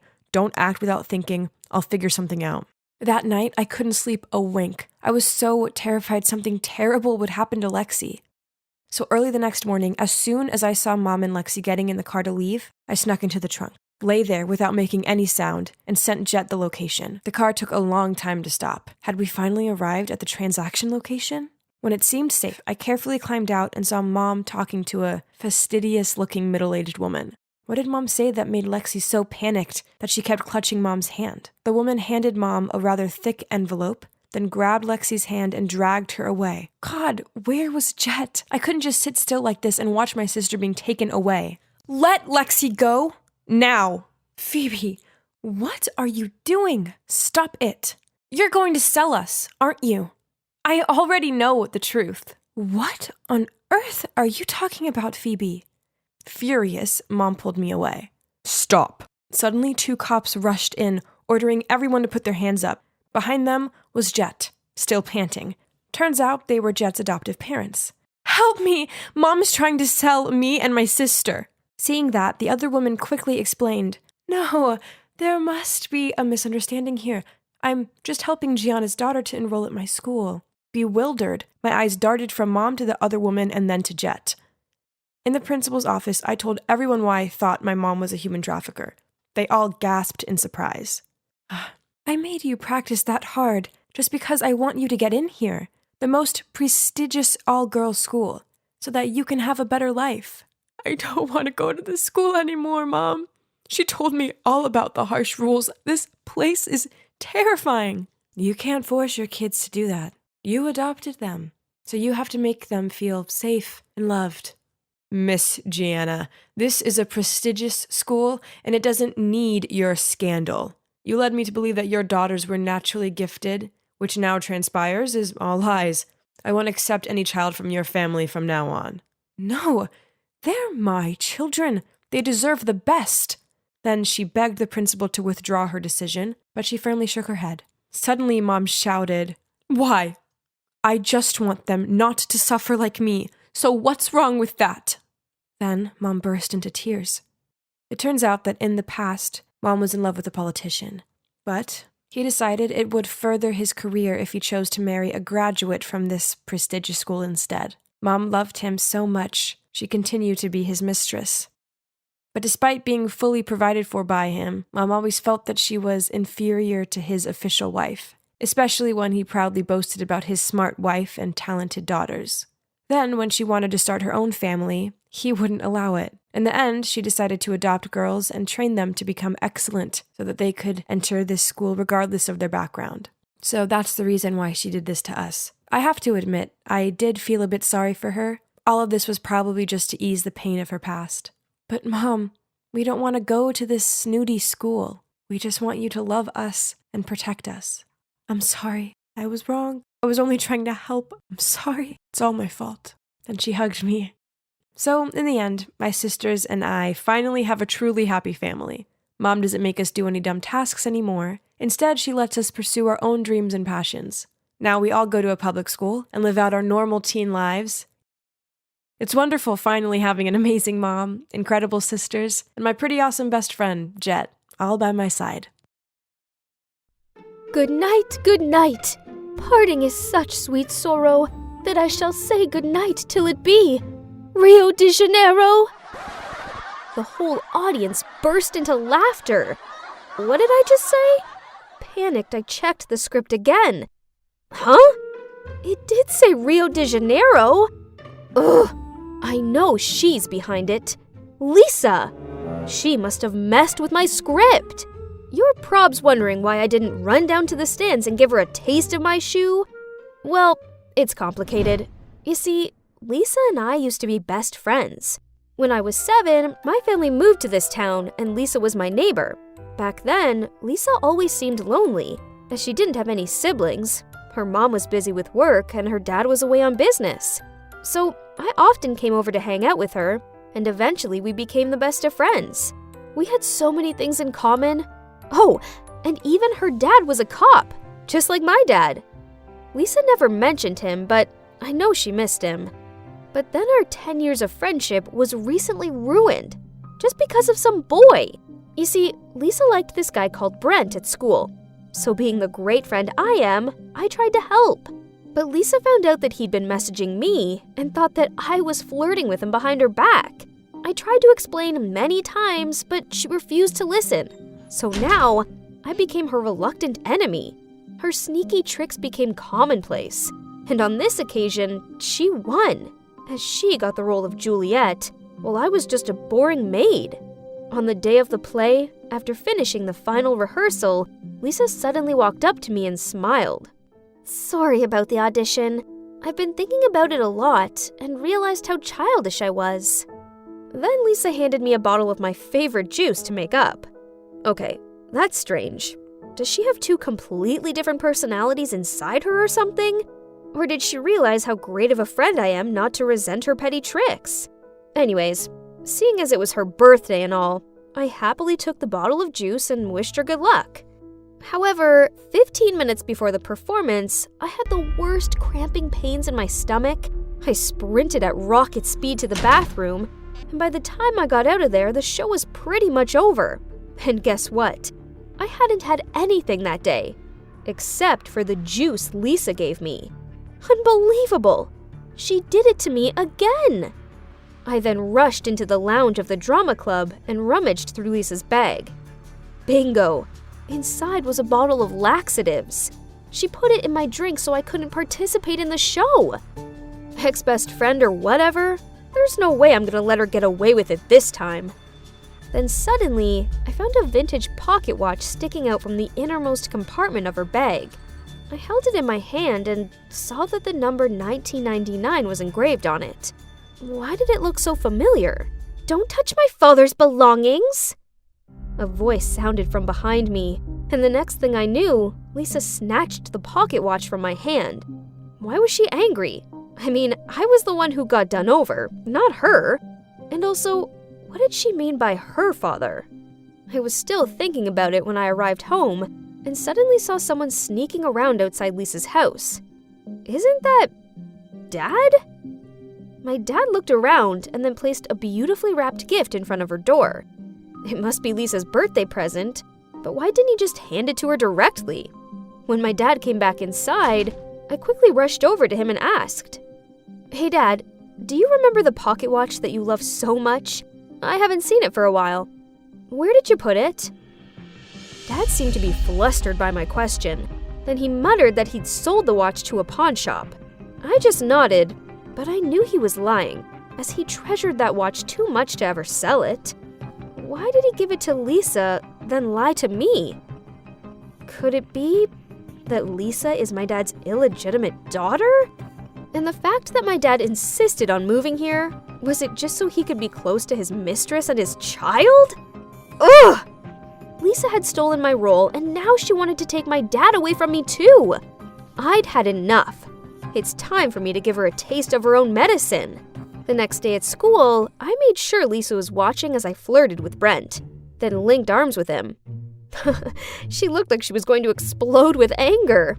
Then I told everybody in class that Lisa's father wasn't away on business and that she only said this as he had another family and abandoned her when she was little. The rumors must have gotten back to Lisa, as the next thing I knew, she was confronting me as I walked out of the toilet cubicle. "How dare you say that stuff about my dad? You're a horrible liar!" Then we ended up in a nasty hair-tugging fight. It was so bad, a teacher had to come in and pull us apart. Then the principal called our parents. Luckily for us, my dad and Lisa's mom decided not to make this a big deal because of our close neighborly relations. Yeah, as if. However, my dad still made me apologize to Lisa and her mom. Ugh. Dad, why do I have to apologize? It's not like she apologized to me for putting laxatives in my drink. "You were wrong to spread those untrue rumors about her. But what were the laxatives about? I thought you two were friends. Since when did you guys become this resentful towards each other?" I wasn't lying. They're the truth. Are you defending Lisa over me just because you feel guilty that she's your secret daughter? Kirsty, what did you say? I explained how I knew about the watch and therefore I'd figured out his secret. He was silent for a long time, then sighed and said, Actually, Lisa's dad was a colleague of mine. He was a good man who worked hard at his job. We had this difficult case involving a notorious criminal gang and, unfortunately, her dad passed away while on duty. In his last moments, he gave me his pocket watch as a memento and asked me to look after his 4-year-old daughter, Lisa. Her mom and I couldn't break the heart of that little girl, so we said her father was away from home on business and would return when she'd be 18 years old. As for me, I would pretend to be her father to occasionally send gifts and letters to her. When you and Lisa were 7, I decided to move here in order to easily take care of her. And as you know, I gave her that pocket watch, her father's last memento. But why did you lie to her like that? Lisa was too young at that time to accept such an ugly truth. Her mom and I didn't have much choice either. I was expecting her to get used to it and stop waiting for her dad, but it's true that we didn't expect things to be like this. On her last birthday, I continued to play the role of her father and left a present at the door with an apology for not being able to come home due to a busy schedule. But we know we can't keep this from her anymore. It's heartbreaking to see her longing for her dad so persistently. So, it turned out that all my speculations were wrong. Not only that, but I also spread false rumors and hurt my friend. Oh God, what had I done? How could I put this right? That night, I sent Lisa a long text apologizing, but she didn't reply. So the next morning, I waited at her door to go to school together, but she just walked straight past me. Looking at her distraught face, my heart filled with remorse. I just entered the school gate when someone tapped me on the shoulder. Want to go see a play with me tonight? Brent held out 2 theater tickets. Oh, it was for the curious incident of the dog in the nighttime. I was desperate to see that. Back when Lisa and I were still friends, we talked about going to see it. Wait, Lisa, that's right. So I lied to Brent that I was busy and told him to ask Lisa to go with him instead. Lisa looked so thrilled that Brent had asked her out. Now my conscience was clear. Lisa and Brent would realize they liked each other and finally get together properly. Then she'd forgive me, right? Anyway, I did have an essay coming up, so I went to a quiet coffee shop and studied there till late. But when I got home, I walked through the door to smashed up ornaments and the sound of my parents arguing. So you've been lying to me and Kirsty for all these years? How could you have a secret child the same age as your daughter? Aren't you ashamed of yourself? What's going on? Did she know about Lisa? I quickly ran to stop her. Mom, it's not what you think. I thought so too at first. But you have to listen to Dad. Those lies may fool you, but they can't fool me. Lisa is his illegitimate daughter. That poor girl came here and told me. I tried reasoning with Mom, but she was too upset to listen. With a slam of the door, she left. Dad plopped down on the couch and gave a solemn sigh. I sat next to him, comforting him that maybe it was Lisa's misunderstanding. Dad, we have to tell Lisa the truth. I'll approach her first to test the water, and then when she seems to be emotionally stable, you will come and talk to her, okay? The next day, as soon as I arrived at school, I immediately went to look for Lisa. There she was, standing by her locker with her arms folded. I walked over to her, but before I could say anything, she shouted, "Stop acting as if you're that noble! I know Brent only invited me to the theater because you told him to. Why do you wish to embarrass me so much?" Then Lisa burst into tears. If my dad was still alive, he would protect me from mean girls like you. I gaped at Lisa. She already knew everything?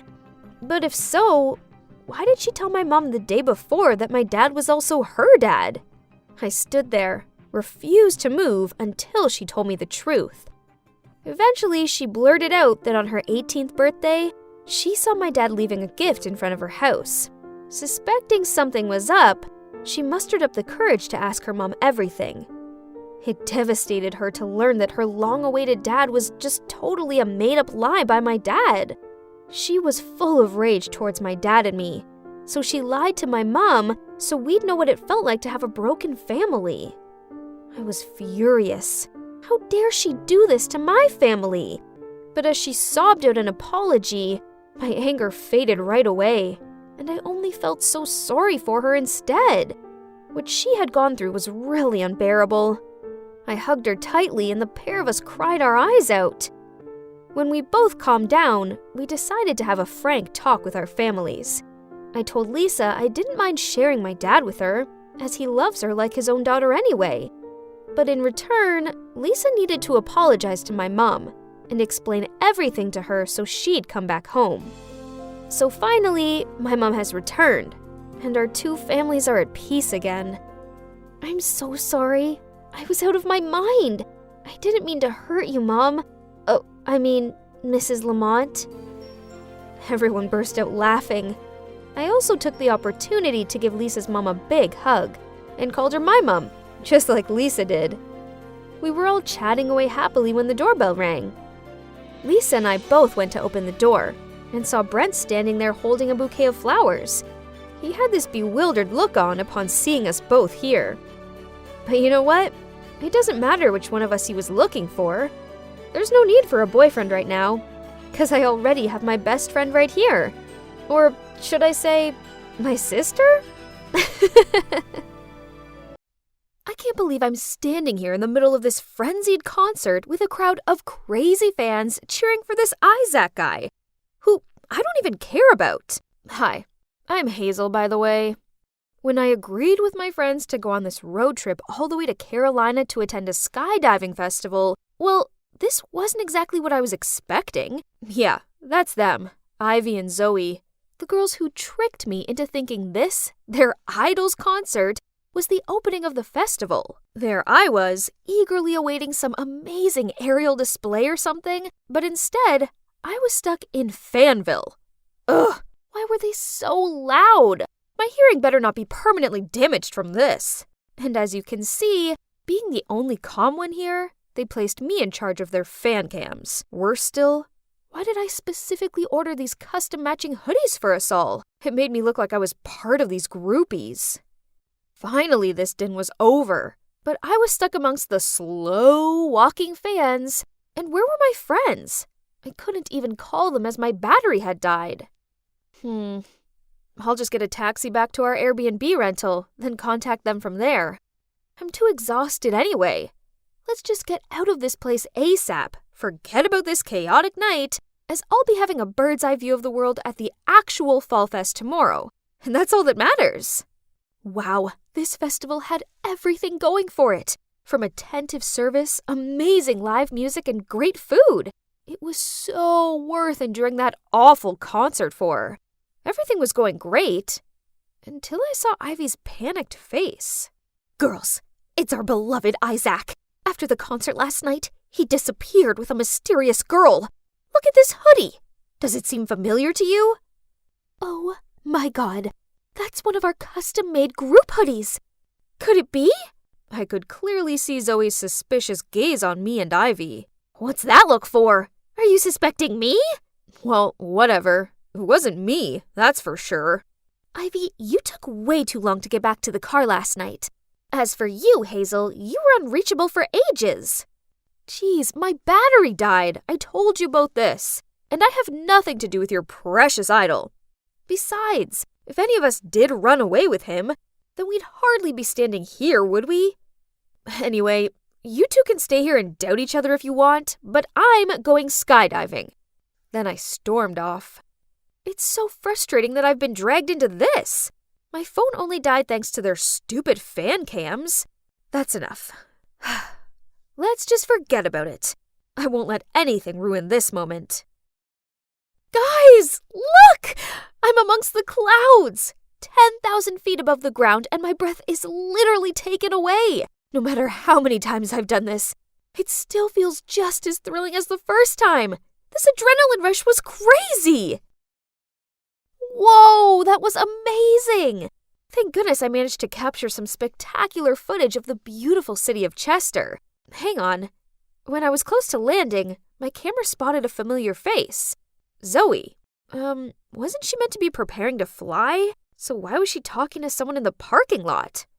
It was really weird. Looking closer, the strange man was Isaac, the missing singer. I didn't see it wrong, did I? I immediately called Ivy and we quickly ran to the parking lot. Gotcha! You better have a good reason for this. Isaac? Are you really? So, you're the one who ran away with him last night? Zoe couldn't say a word at that point and kept trying to avoid eye contact with us. But eventually, under the harsh questioning from Ivy, she found her voice and told us everything. So, last night, when we were separated in the after-concert chaos, Zoe was trying to find us when she accidentally bumped into a guy in disguise. Guess what? Yep, it was none other than Isaac McGuire in the flesh.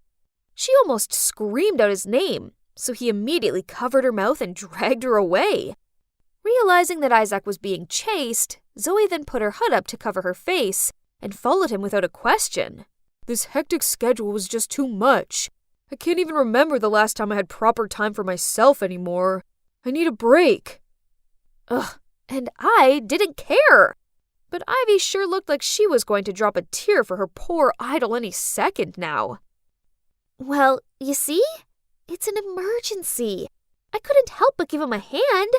Then we've already parted ways last night, but my manager has been able to track me down, so we had to run away ASAP. All I have with me is this phone, so I really need your help. And that's when we start to hear some whispers. Someone seemed to have recognized Isaac, so without delay, we immediately jumped into the car. But, who on earth was sitting next to me? Jeez, this girl's makeup was so flashy, and her perfume was so strong it made my throat lump up. Siren! You're Siren, aren't you? Oh, I adore your chemistry with Isaac in the movie. It's like you guys were born for each other. But, wait, are you two running away together? It turned out that the flamboyant girl was Siren, an emerging actress who was filming a movie with Isaac. Looking at the way she blushed while Isaac remained silent and didn't deny it, it was clear that they were a couple who took their romance off screen. Busy schedule? Exhausted? Nonsense. Obviously, he was just making excuses to spend time with his girlfriend. Oh my, you're even more beautiful in real life. Your face is a gift from heaven. OMG, Ivy needed to stop. Looking at Siren's smug face, she was clearly big-headed enough without any more flattery. But nope, Ivy continued gushing out a river of compliments at her. I mean, does she seriously like this actress that much? Your nose is so pretty from up close. Where'd you get your nose job? Hearing that, Siren immediately stopped smiling and covered her nose in annoyance, which almost made me burst out laughing. Chin shaving surgery, lip filler, nose job. How can she even act with such a stiff face?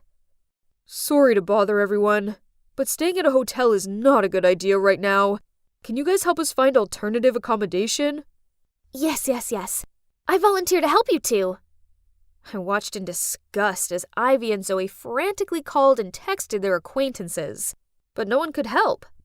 Suddenly, Ivy turned to me and gave me her puppy dog eyes look. Hazel, you're our last hope.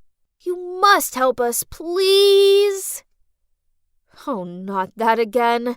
Ivy knows I can't say no to her when she makes that pleading face. Okay, fine. Even though I didn't want to, I agreed to let them come to my family's suburban house for a few days. It'll only be a few days. I didn't want any of my family members to know I'd been there. Wow, I can't believe I hadn't been here in 10 years. This place held some of my childhood's good memories, but also some not-so-good ones. Especially one haunting one. Why didn't you tell us that your family is loaded? It would be so nice to live in a huge mansion like this. But it seems like your family doesn't come here often. It's so cold and cheerless. Yeah, he's right. Ever since that day, this place was never a home to me anymore. but just a hollow house of gloom. I was still lost in my thoughts when a deafening sound of something breaking came from upstairs. We all rushed upstairs to see what all the noise was about, and found Siren standing there in my parents' bedroom, a broken vase at her feet, and worse still, she was wearing my mom's dress. "Take it off right now!" Siren just shrugged, stepped over the broken vase pieces, then strutted across the room and even stopped to pose at the end. Poof! It's just an old dress. Why so serious? I was so furious that on her walk back I tripped her up, causing her to fall flat on the floor. Isaac hurriedly helped her up, and she hid behind his back and did her whole crocodile tears act, saying I was picking on her. Oh, please. I'd had quite enough of this drama queen for one day, so I was about to lunge at her to teach her a lesson, but Isaac blocked me. "Excuse, Siren. That was immature of her, but I suggest you should calm down first." That's right, Hazel. The two of them didn't bring any personal belongings. Anyway, Siren was just a bit careless. You'd better watch your girlfriend closely. Change your clothes. Never touch my mom's stuff again. Got it? Now I'll arrange the rooms for all of us. Well, there were only 2 usable bedrooms here, since most of them were dusty and unfurnished. So I took the couch and gave one room to my friends, and the other room to the loving couple. But as Siren gave a satisfied look and took Isaac's hand to lead him to their room, he just shook her away and said I could have the bed, and he'd take the couch. Oh no, the couch is mine. I didn't want to share a bed with her. But Isaac ignored my protests and plopped down onto the couch to claim it. Zoe and Ivy quickly scurried upstairs. They caused this mess, yet it's clear neither of them was bold enough to share a room with Siren. What a bunch of annoying, obnoxious celebs. Anyway, I was exhausted. It was time for me to hit the sack. That girl better not snore. Siren started playing some dumb white noises, then instantly fell asleep.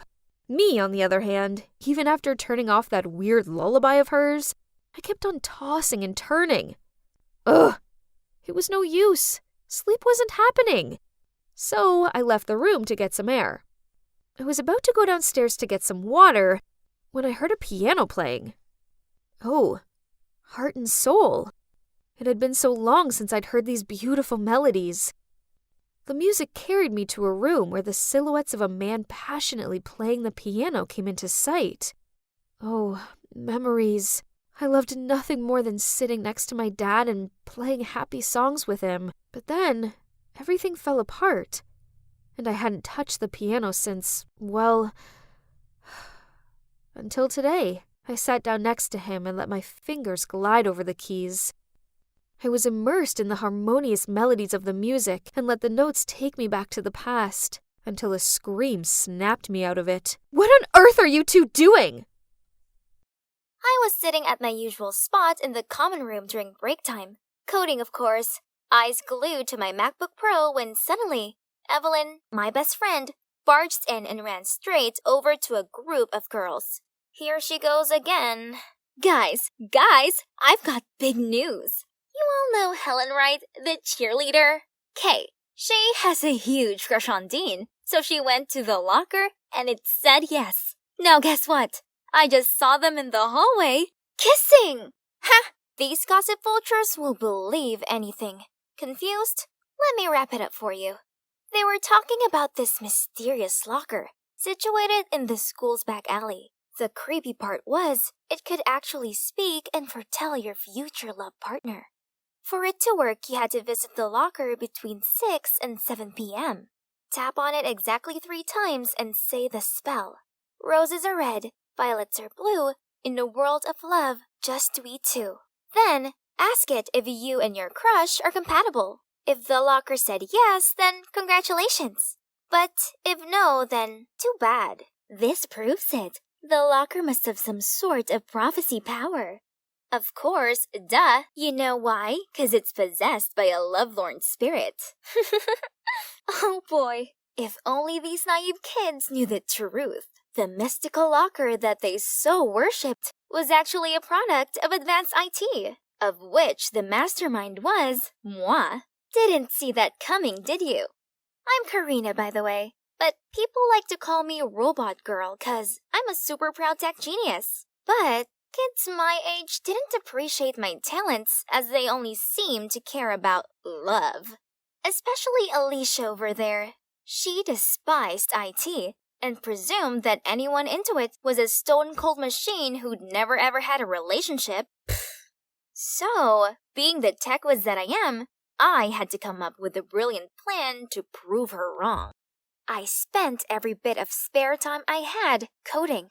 I hacked into the school system to collect students' infos, such as their star signs, blood type, hobbies, and career orientation.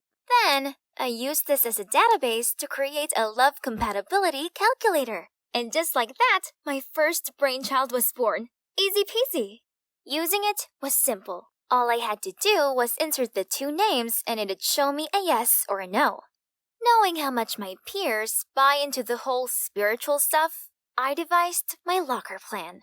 I found this rusty locker at the dead-end alley behind our school, superglued a walkie-talkie inside, locked it well. Then, with the other walkie-talkie in hand, I stayed in the school equipment room, which is convenient enough to be on the other side of the wall. To top it up a notch, I even used a voice changer app to get a perfect ghostly haunted tone. Then, I anonymously spread rumors about the locker's magical powers onto the school's blog. My trick quickly took off, and since launch day, 15 couples have been successfully matched. Can you imagine? True love? Oh, please. It all came down to some simple algorithms, that's all. But one more thing. I hadn't exactly told Evelyn about this. Yeah, I love her, but she's not the best at keeping secrets. To be exact, she's a walking speaker who couldn't help but blab any gossip she'd heard to the entire school. Anyway, I needed to test if the locker actually worked first. Then I'd tell her, maybe when I reached 20 successful couples. Luckily for me, keeping this one secret from her turned out to be easy, as her attention was all on her crush, Jace, the school's hot boy. In her eyes, Jace was like an angel or something. It seems like I'm the only one who didn't get the gooey eyes memo. One evening, I was taking my locker shift when I heard a familiar voice. Evelyn's! Oh boy, I could already guess she wanted to ask about her and Jace. The algorithm said yes, and I could hear Evelyn screaming ecstatically at the announcement. Fine, if she's happy, I'm happy. But it didn't last long, as an hour later, just as I was about to leave, more footsteps came towards the locker, and I heard a knock on it. Roses are red, violets are blue. Hold on. Jace? What was he doing out here? Can I become a couple with Karina? What? No way! Had something hit his head? I immediately said no. No calculator needed for that. He stayed silent at first, but then asked again if I'd be his girlfriend. The answer was still no. He asked the locker again and again, but no. Jeez, what's with this guy? The next day at school, I noticed Evelyn's wearing her lucky lilac dress. Oh no, was she going to confess to Jace? I had to stop this. Hey, I have an emergency thingy. You need to come with me. Karina, what are you doing? But it was too late as Jace was approaching us. Hey, what are you playing? Tug of war? Oh, I think you messed up your hair. Here, let me. Jeez, he wasn't necessarily close. And the worst part was that Evelyn just witnessed the whole thing. Right at that moment, the bell rang and she left for class. Jace, this idiot! The locker said no already, and there he went, messing it all up. Now, I had to wait till the end of class to explain things to Evelyn. But things weren't that easy, as every time I tried to approach her, she gave me this flustered look, then hurried away. One time, I managed to reach her, but then, yep, you guessed it, shameless Jace showed up and ruined the conversation. Gosh, this leech wouldn't quit bothering me. In math class, he asked the teacher to let him change from Evelyn's group to mine, 'cause he suddenly wanted me to tutor him. The worst part was, the more I tried to ignore him, the more interested in me he seemed to get. Until one day, as I was running away from him, I bumped into someone. It was the school's head boy, Killian. Oh man, I was sure I was in trouble, but... Can you see her bothering her? Quit it already. Did Killian just defend me? But, uh-oh, that sure made Jace mad. It's none of your business. Excuse me, this is a library, not a theater club. Keep quiet or out. Phew, thank God I got out of there. But, come to think of it, that was a strange thing for the normally stern-faced Killian to do. Whatever. I don't have time to think about this right now. So far, the locker had predicted 19 couples successfully. I just needed one more match, then I could proudly make my invention public, and voila! My app would change the whole world's dating scene. Here it is, my 20th client. Wait, isn't that Killian? And guess who he's asking about? Yeah, me! Maybe everyone was right about the Robot Girl nickname. 'Cause how could I be so clueless all this time about Jace and now Killian? I inserted the data, and the result was a no. But hang on, what if I dated Killian? Would that make Jace give up and stop bothering me? And Evelyn wouldn't keep her distance from me anymore. It's settled. The locker pronounced yes. Monday morning, I was in the study hall, working on the math group project with Jace, when a note was passed to me. Hey, I know this is a bit sudden, but would you like to go out with me? Saturday 3 p.m.? Killian.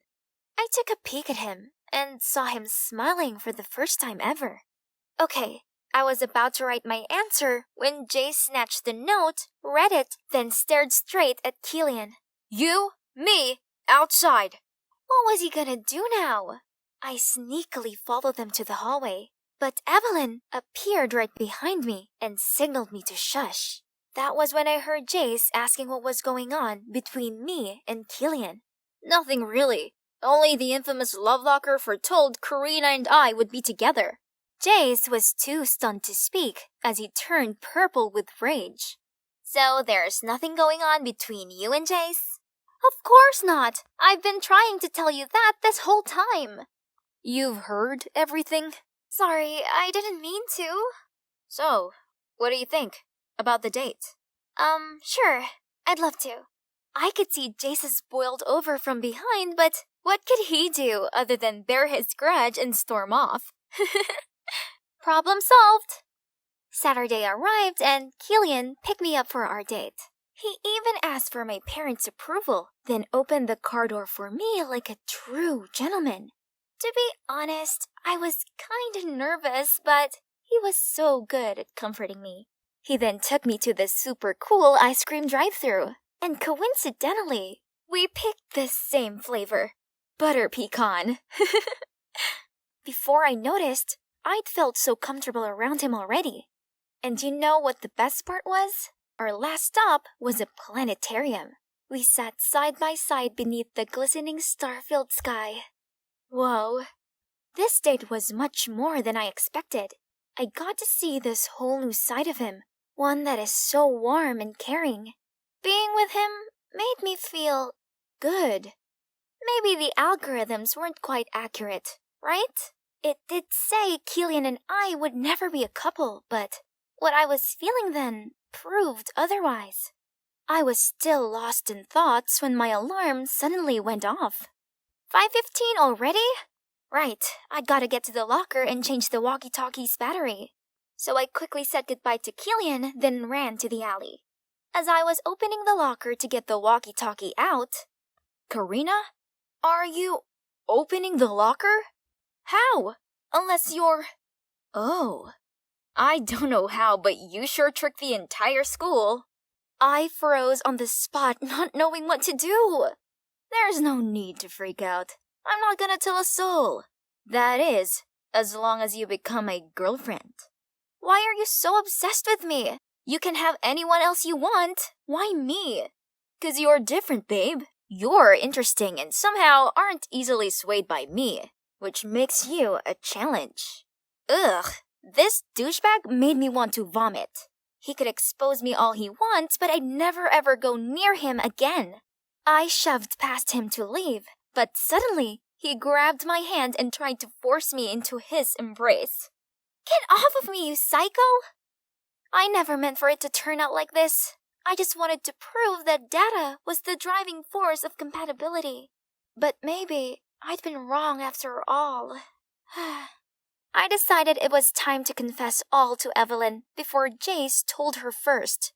Only the next morning, when I arrived to pick her up as usual, her mom told me she'd already left. Was there something I didn't know about? I turned on my phone notifications, and that's when I saw it. Alicia had posted the picture of Jace grabbing me, but the angle made it look like, in Alicia's words, we were kissing.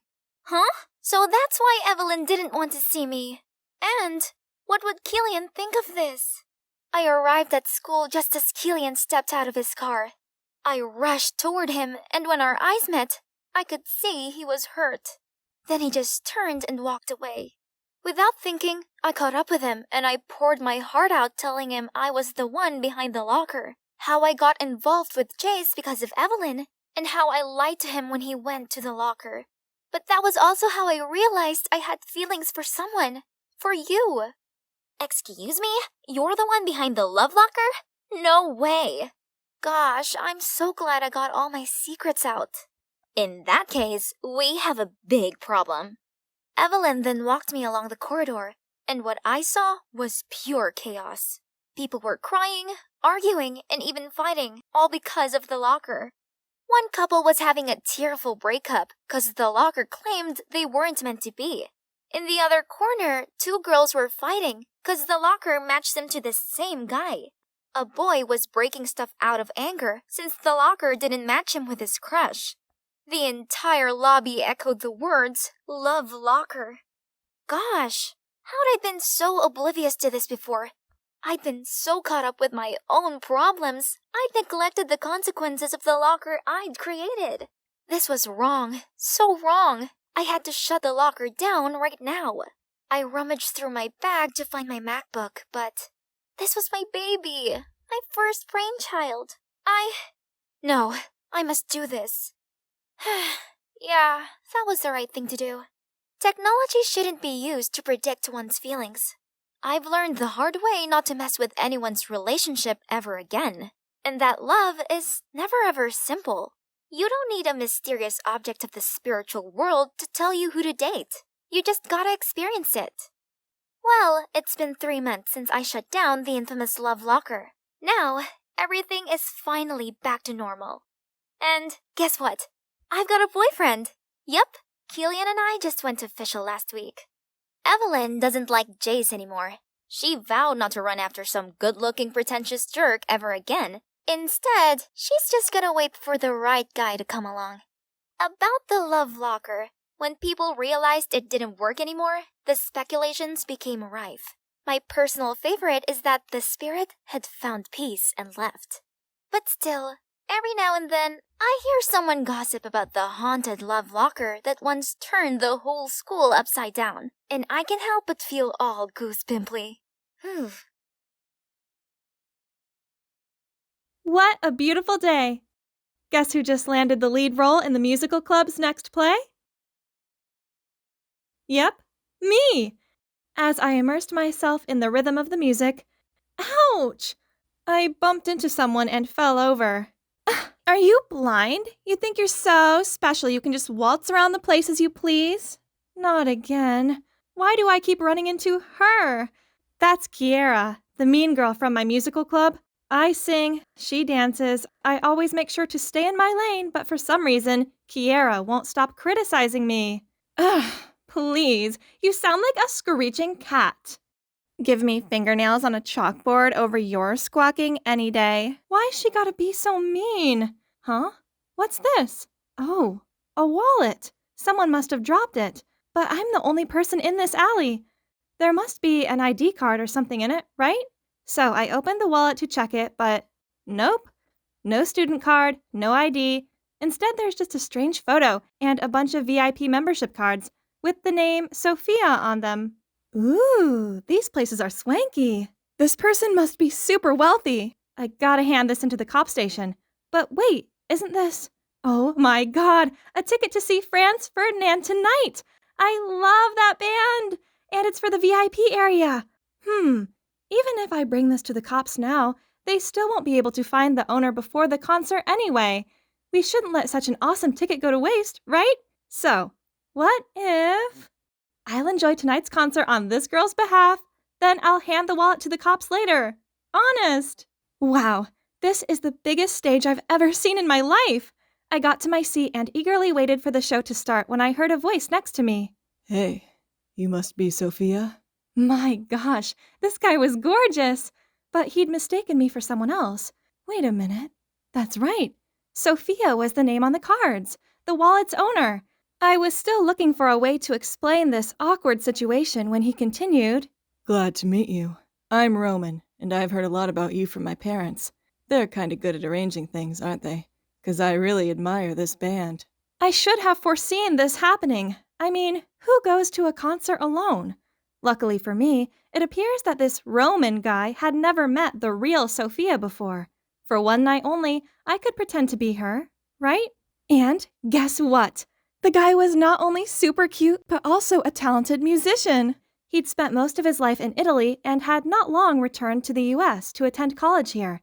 Through him, I learned that Sophia was a gifted singer, and both their parents set this meeting up so that Roman could help her singing career. Talking to Roman felt so natural, and soon I was singing and swaying to the music alongside him.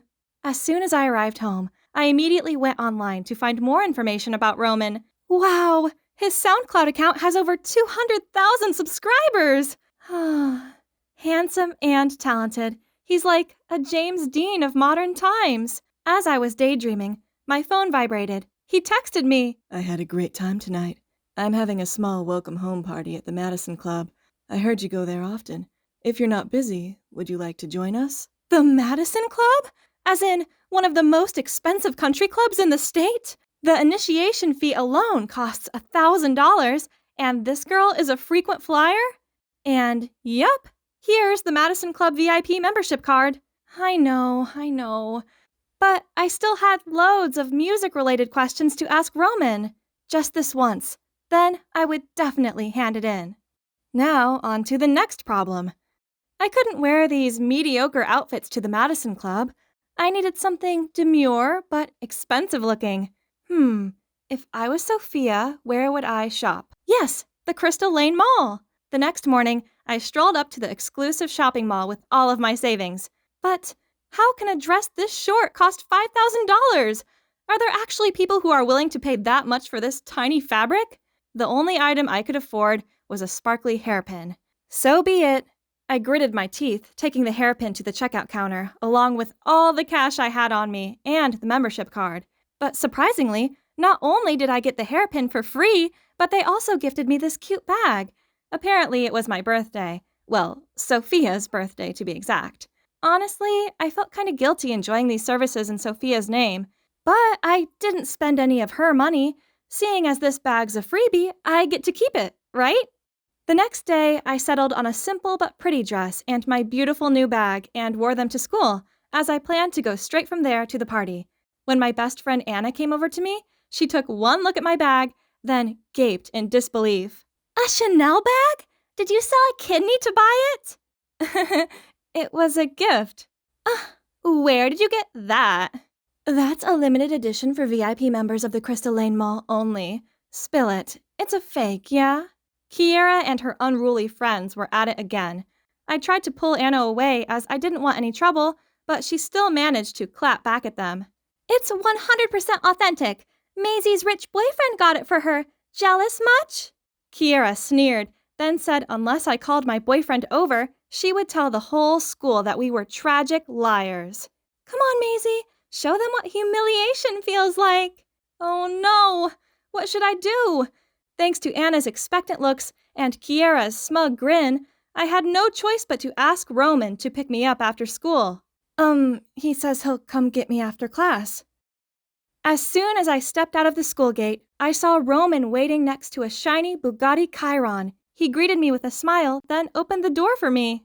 I didn't need to turn around to know that Kiera was watching me with fiery eyes. After this, she wouldn't dare to look down on me again, right? Ooh, this place was even more lavish than I imagined. As we were early, Roman invited me to sing a song while he played the piano. I started singing, and he too joined in to harmonize, and this moment felt just great. How cool was it seeing him all immersed in music? By the time we finished our performance, I realized a crowd had gathered around us, and they all burst into wild applause. An angelic voice and a genius musician. What a perfect couple. I turned to Roman and saw him smiling fondly at me. Wow, I knew my parents said you were good, but I had no idea you'd be that incredible. Feeling my face heating up, I quickly excused myself, then ran to the bathroom. Well, once I could find it, to calm down. Yeah, so this was a confusing mess, but it didn't change the fact that my heart was still thudding like crazy. This experience was like daydreaming, but maybe I should tell him the truth before things went too far. I returned to see Roman talking with a girl. Seeing me coming, Roman waved me over and said, Here she is. Hey, Sophia. I've just been chatting with your little sister. Oh no, I was going to tell Roman the truth myself, but when the girl turned around and, isn't that Kiera? So Kiera is Sophia's sister? Kiera seemed as surprised as I was, as she made up an excuse and left. Huh, did she really just leave without making a scene? The next day, I turned up at school with the wallet and looked for Kiera, only I couldn't find her anywhere. When the last bell rang, I received a message from her that said, Meet me in the alley behind school. I nervously arrived at the rendezvous spot and saw Kiera waiting there. Here's your sister's wallet. Sorry I didn't return it sooner. But to my surprise, she didn't even take the wallet. Thief, you'll pay for that. What did she mean by that? Let me be clear, I didn't steal this. I just picked it up by accident. I was always going to hand it in. Then why did you use my sister's name and membership cards? No more excuses. Stealing is still stealing. If you don't want everyone, including Roman, to know that you're an identity thief, you'd better do what I say. You will sing for me to lip sync at the city's upcoming singing contest. Singing contest? But Kiera's a dancer, not a singer. Suddenly, a voice from behind startled me. Here you are, Sophia. I've been looking for you. I turned and saw Roman's happy, oh so cute face. He'd be so gutted when he found out that I'd lied to him from the start. Sensing my feelings, Kiera just smirked at me before she left. Remember our deal, sister? It turned out that Roman had just finished composing a new song that day and wanted me to record a demo for it at his studio. But this isn't right. I hesitated, then blurted out, Roman, actually, I'm not. Roman interrupted before I could finish my sentence and showed me the poster of an upcoming singing contest. Oh, it was the one Kiera mentioned earlier. You should give it a try. It's a good opportunity. I shook my head sadly, but I can't. Why? How can I tell Roman that I can't participate in the contest because I have to help Kiera lip sync? So I just told him some baloney about having a family thing on that day. When I got home, I decided there's only one thing for it. I had to block Roman. It's the hardest thing I've ever done, but I had to stop this web of lies now before they overtook my life. On the day of the singing contest, although I'd pre-recorded the song for Kiera, she still dragged me along with her. That's odd. She didn't seem her usual brash self. Maybe the nerves had got to her. Then, midway through her performance, she misjudged a move and her mic clattered to the floor. As she was standing there dumbfounded, my voice continued to blast out. The whole room fell silent. Then slowly, the murmurs began to rise. Everyone pointed and commented on Kiera, and I heard the man sitting next to me muttering, She's brought more shame on our family. How could I tell anyone that's my daughter? Oh, so this is Kiera's father? And the woman sitting next to him, probably her mother, was also shaking her head in boredom. At that moment, a staff member approached them to say something, and I could see their faces turn pale before they rushed out of the auditorium. Seeing that, Kiera burst into tears, then rushed off the stage. Geez, how can parents treat their child like that? Kiera may have been a mean girl, but she didn't deserve that. I was about to go check if she was okay when a hand pulled me back. It was Roman. Maisie, it's your turn. Right at that moment, the host of the show called me to the stage by my real name. Huh? What was going on? I turned to look at Roman, but grinning, he just wished me luck and handed me the mic. And the music started. It was the song that Roman and I had sung together. I took a deep breath to calm myself, then sang my heart out. When I ended the performance, all 3 judges stood up to applaud, and the audience cheered me on. Oh dear, am I dreaming? What is all this? Do you know who I really am? Yeah, of course. I figured that out ages ago. Turns out me not knowing where the restrooms were in the country club gave the game away. So he did his research and found out that I wasn't actually Sophia. Only 'cause he still wanted to see me, he pretended not to know so we could carry on like normal. He also accidentally witnessed Kiera making me sing for her performance, so he decided to register me. Talking about Kiera, I wanted to make sure she was okay. We searched around and found her sitting outside, sobbing. It's okay. There will be other competitions. I'm not upset about that. It's my sister. She's missing. Through tears, Kiera told us about how, from a young age, her parents wanted her and her sister to pursue a career in music. However, Kiera found a love of dance, while Sophia excelled at singing, making her favorable to their parents. Regardless of how many dance contests Kiera won, they always overlooked her talent. Then, when she excitedly told them that she'd bagged the lead dance role in the school play, they just went on about Sophia instead. So, feeling disheartened and jealous, Kiera threw away her sister's wallet, the one that I accidentally picked up that day. In this singing contest, Kiera wanted to win against her sister in front of their parents for once, so she got me into this whole lip-syncing plan of hers. But last night, Sophia found out about it, and they had an argument. Then, in anger, Kiera blurted out nasty things, such as how she longed for Sophia to vanish from her life. Only that morning, she woke up and found that her sister had actually gone. Until now, Sophia still hadn't even shown up at the auditorium when it's soon going to be her turn to perform. What if Sophia never comes back? I shouldn't have been so mean. Roman and I comforted Kiera. Then we went to find Sophia together. Kiera took us to Sophia's fave places, but she was nowhere to be seen. Suddenly, I remembered the picture carefully inserted inside her wallet. This must be a special place for her. This is my family's old house. We used to live here when I was little. We rushed over there and found Sophia sitting idly in front of the house. The 2 of them ran into each other's arms and sobbed like 2 children.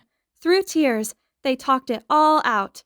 Turns out, while Kiera was jealous of her sister, Sophia didn't have it any better either. She has been pressured by their parents' expectations since forever, and she did always feel sorry for Kiera because of all the privileges she had. You know, you can't judge a fish by its ability to climb a tree. If singing is your passion, feel free to live it to the fullest. But if it's not, don't be afraid to pursue what makes you happy. I mean, you're actually a really awesome dancer.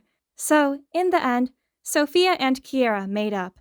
After a big fight with their parents, the 2 sisters were free to pursue their own passion. Kiera focused on dancing, while Sophia and her friends formed an indie band like she always wanted. As for me, well, I've learned a lesson that if you find a lost item, take it to the cop station immediately. Luckily for me, it hasn't turned out so bad. I helped 2 sisters find peace, and even got myself this handsome, super talented musician.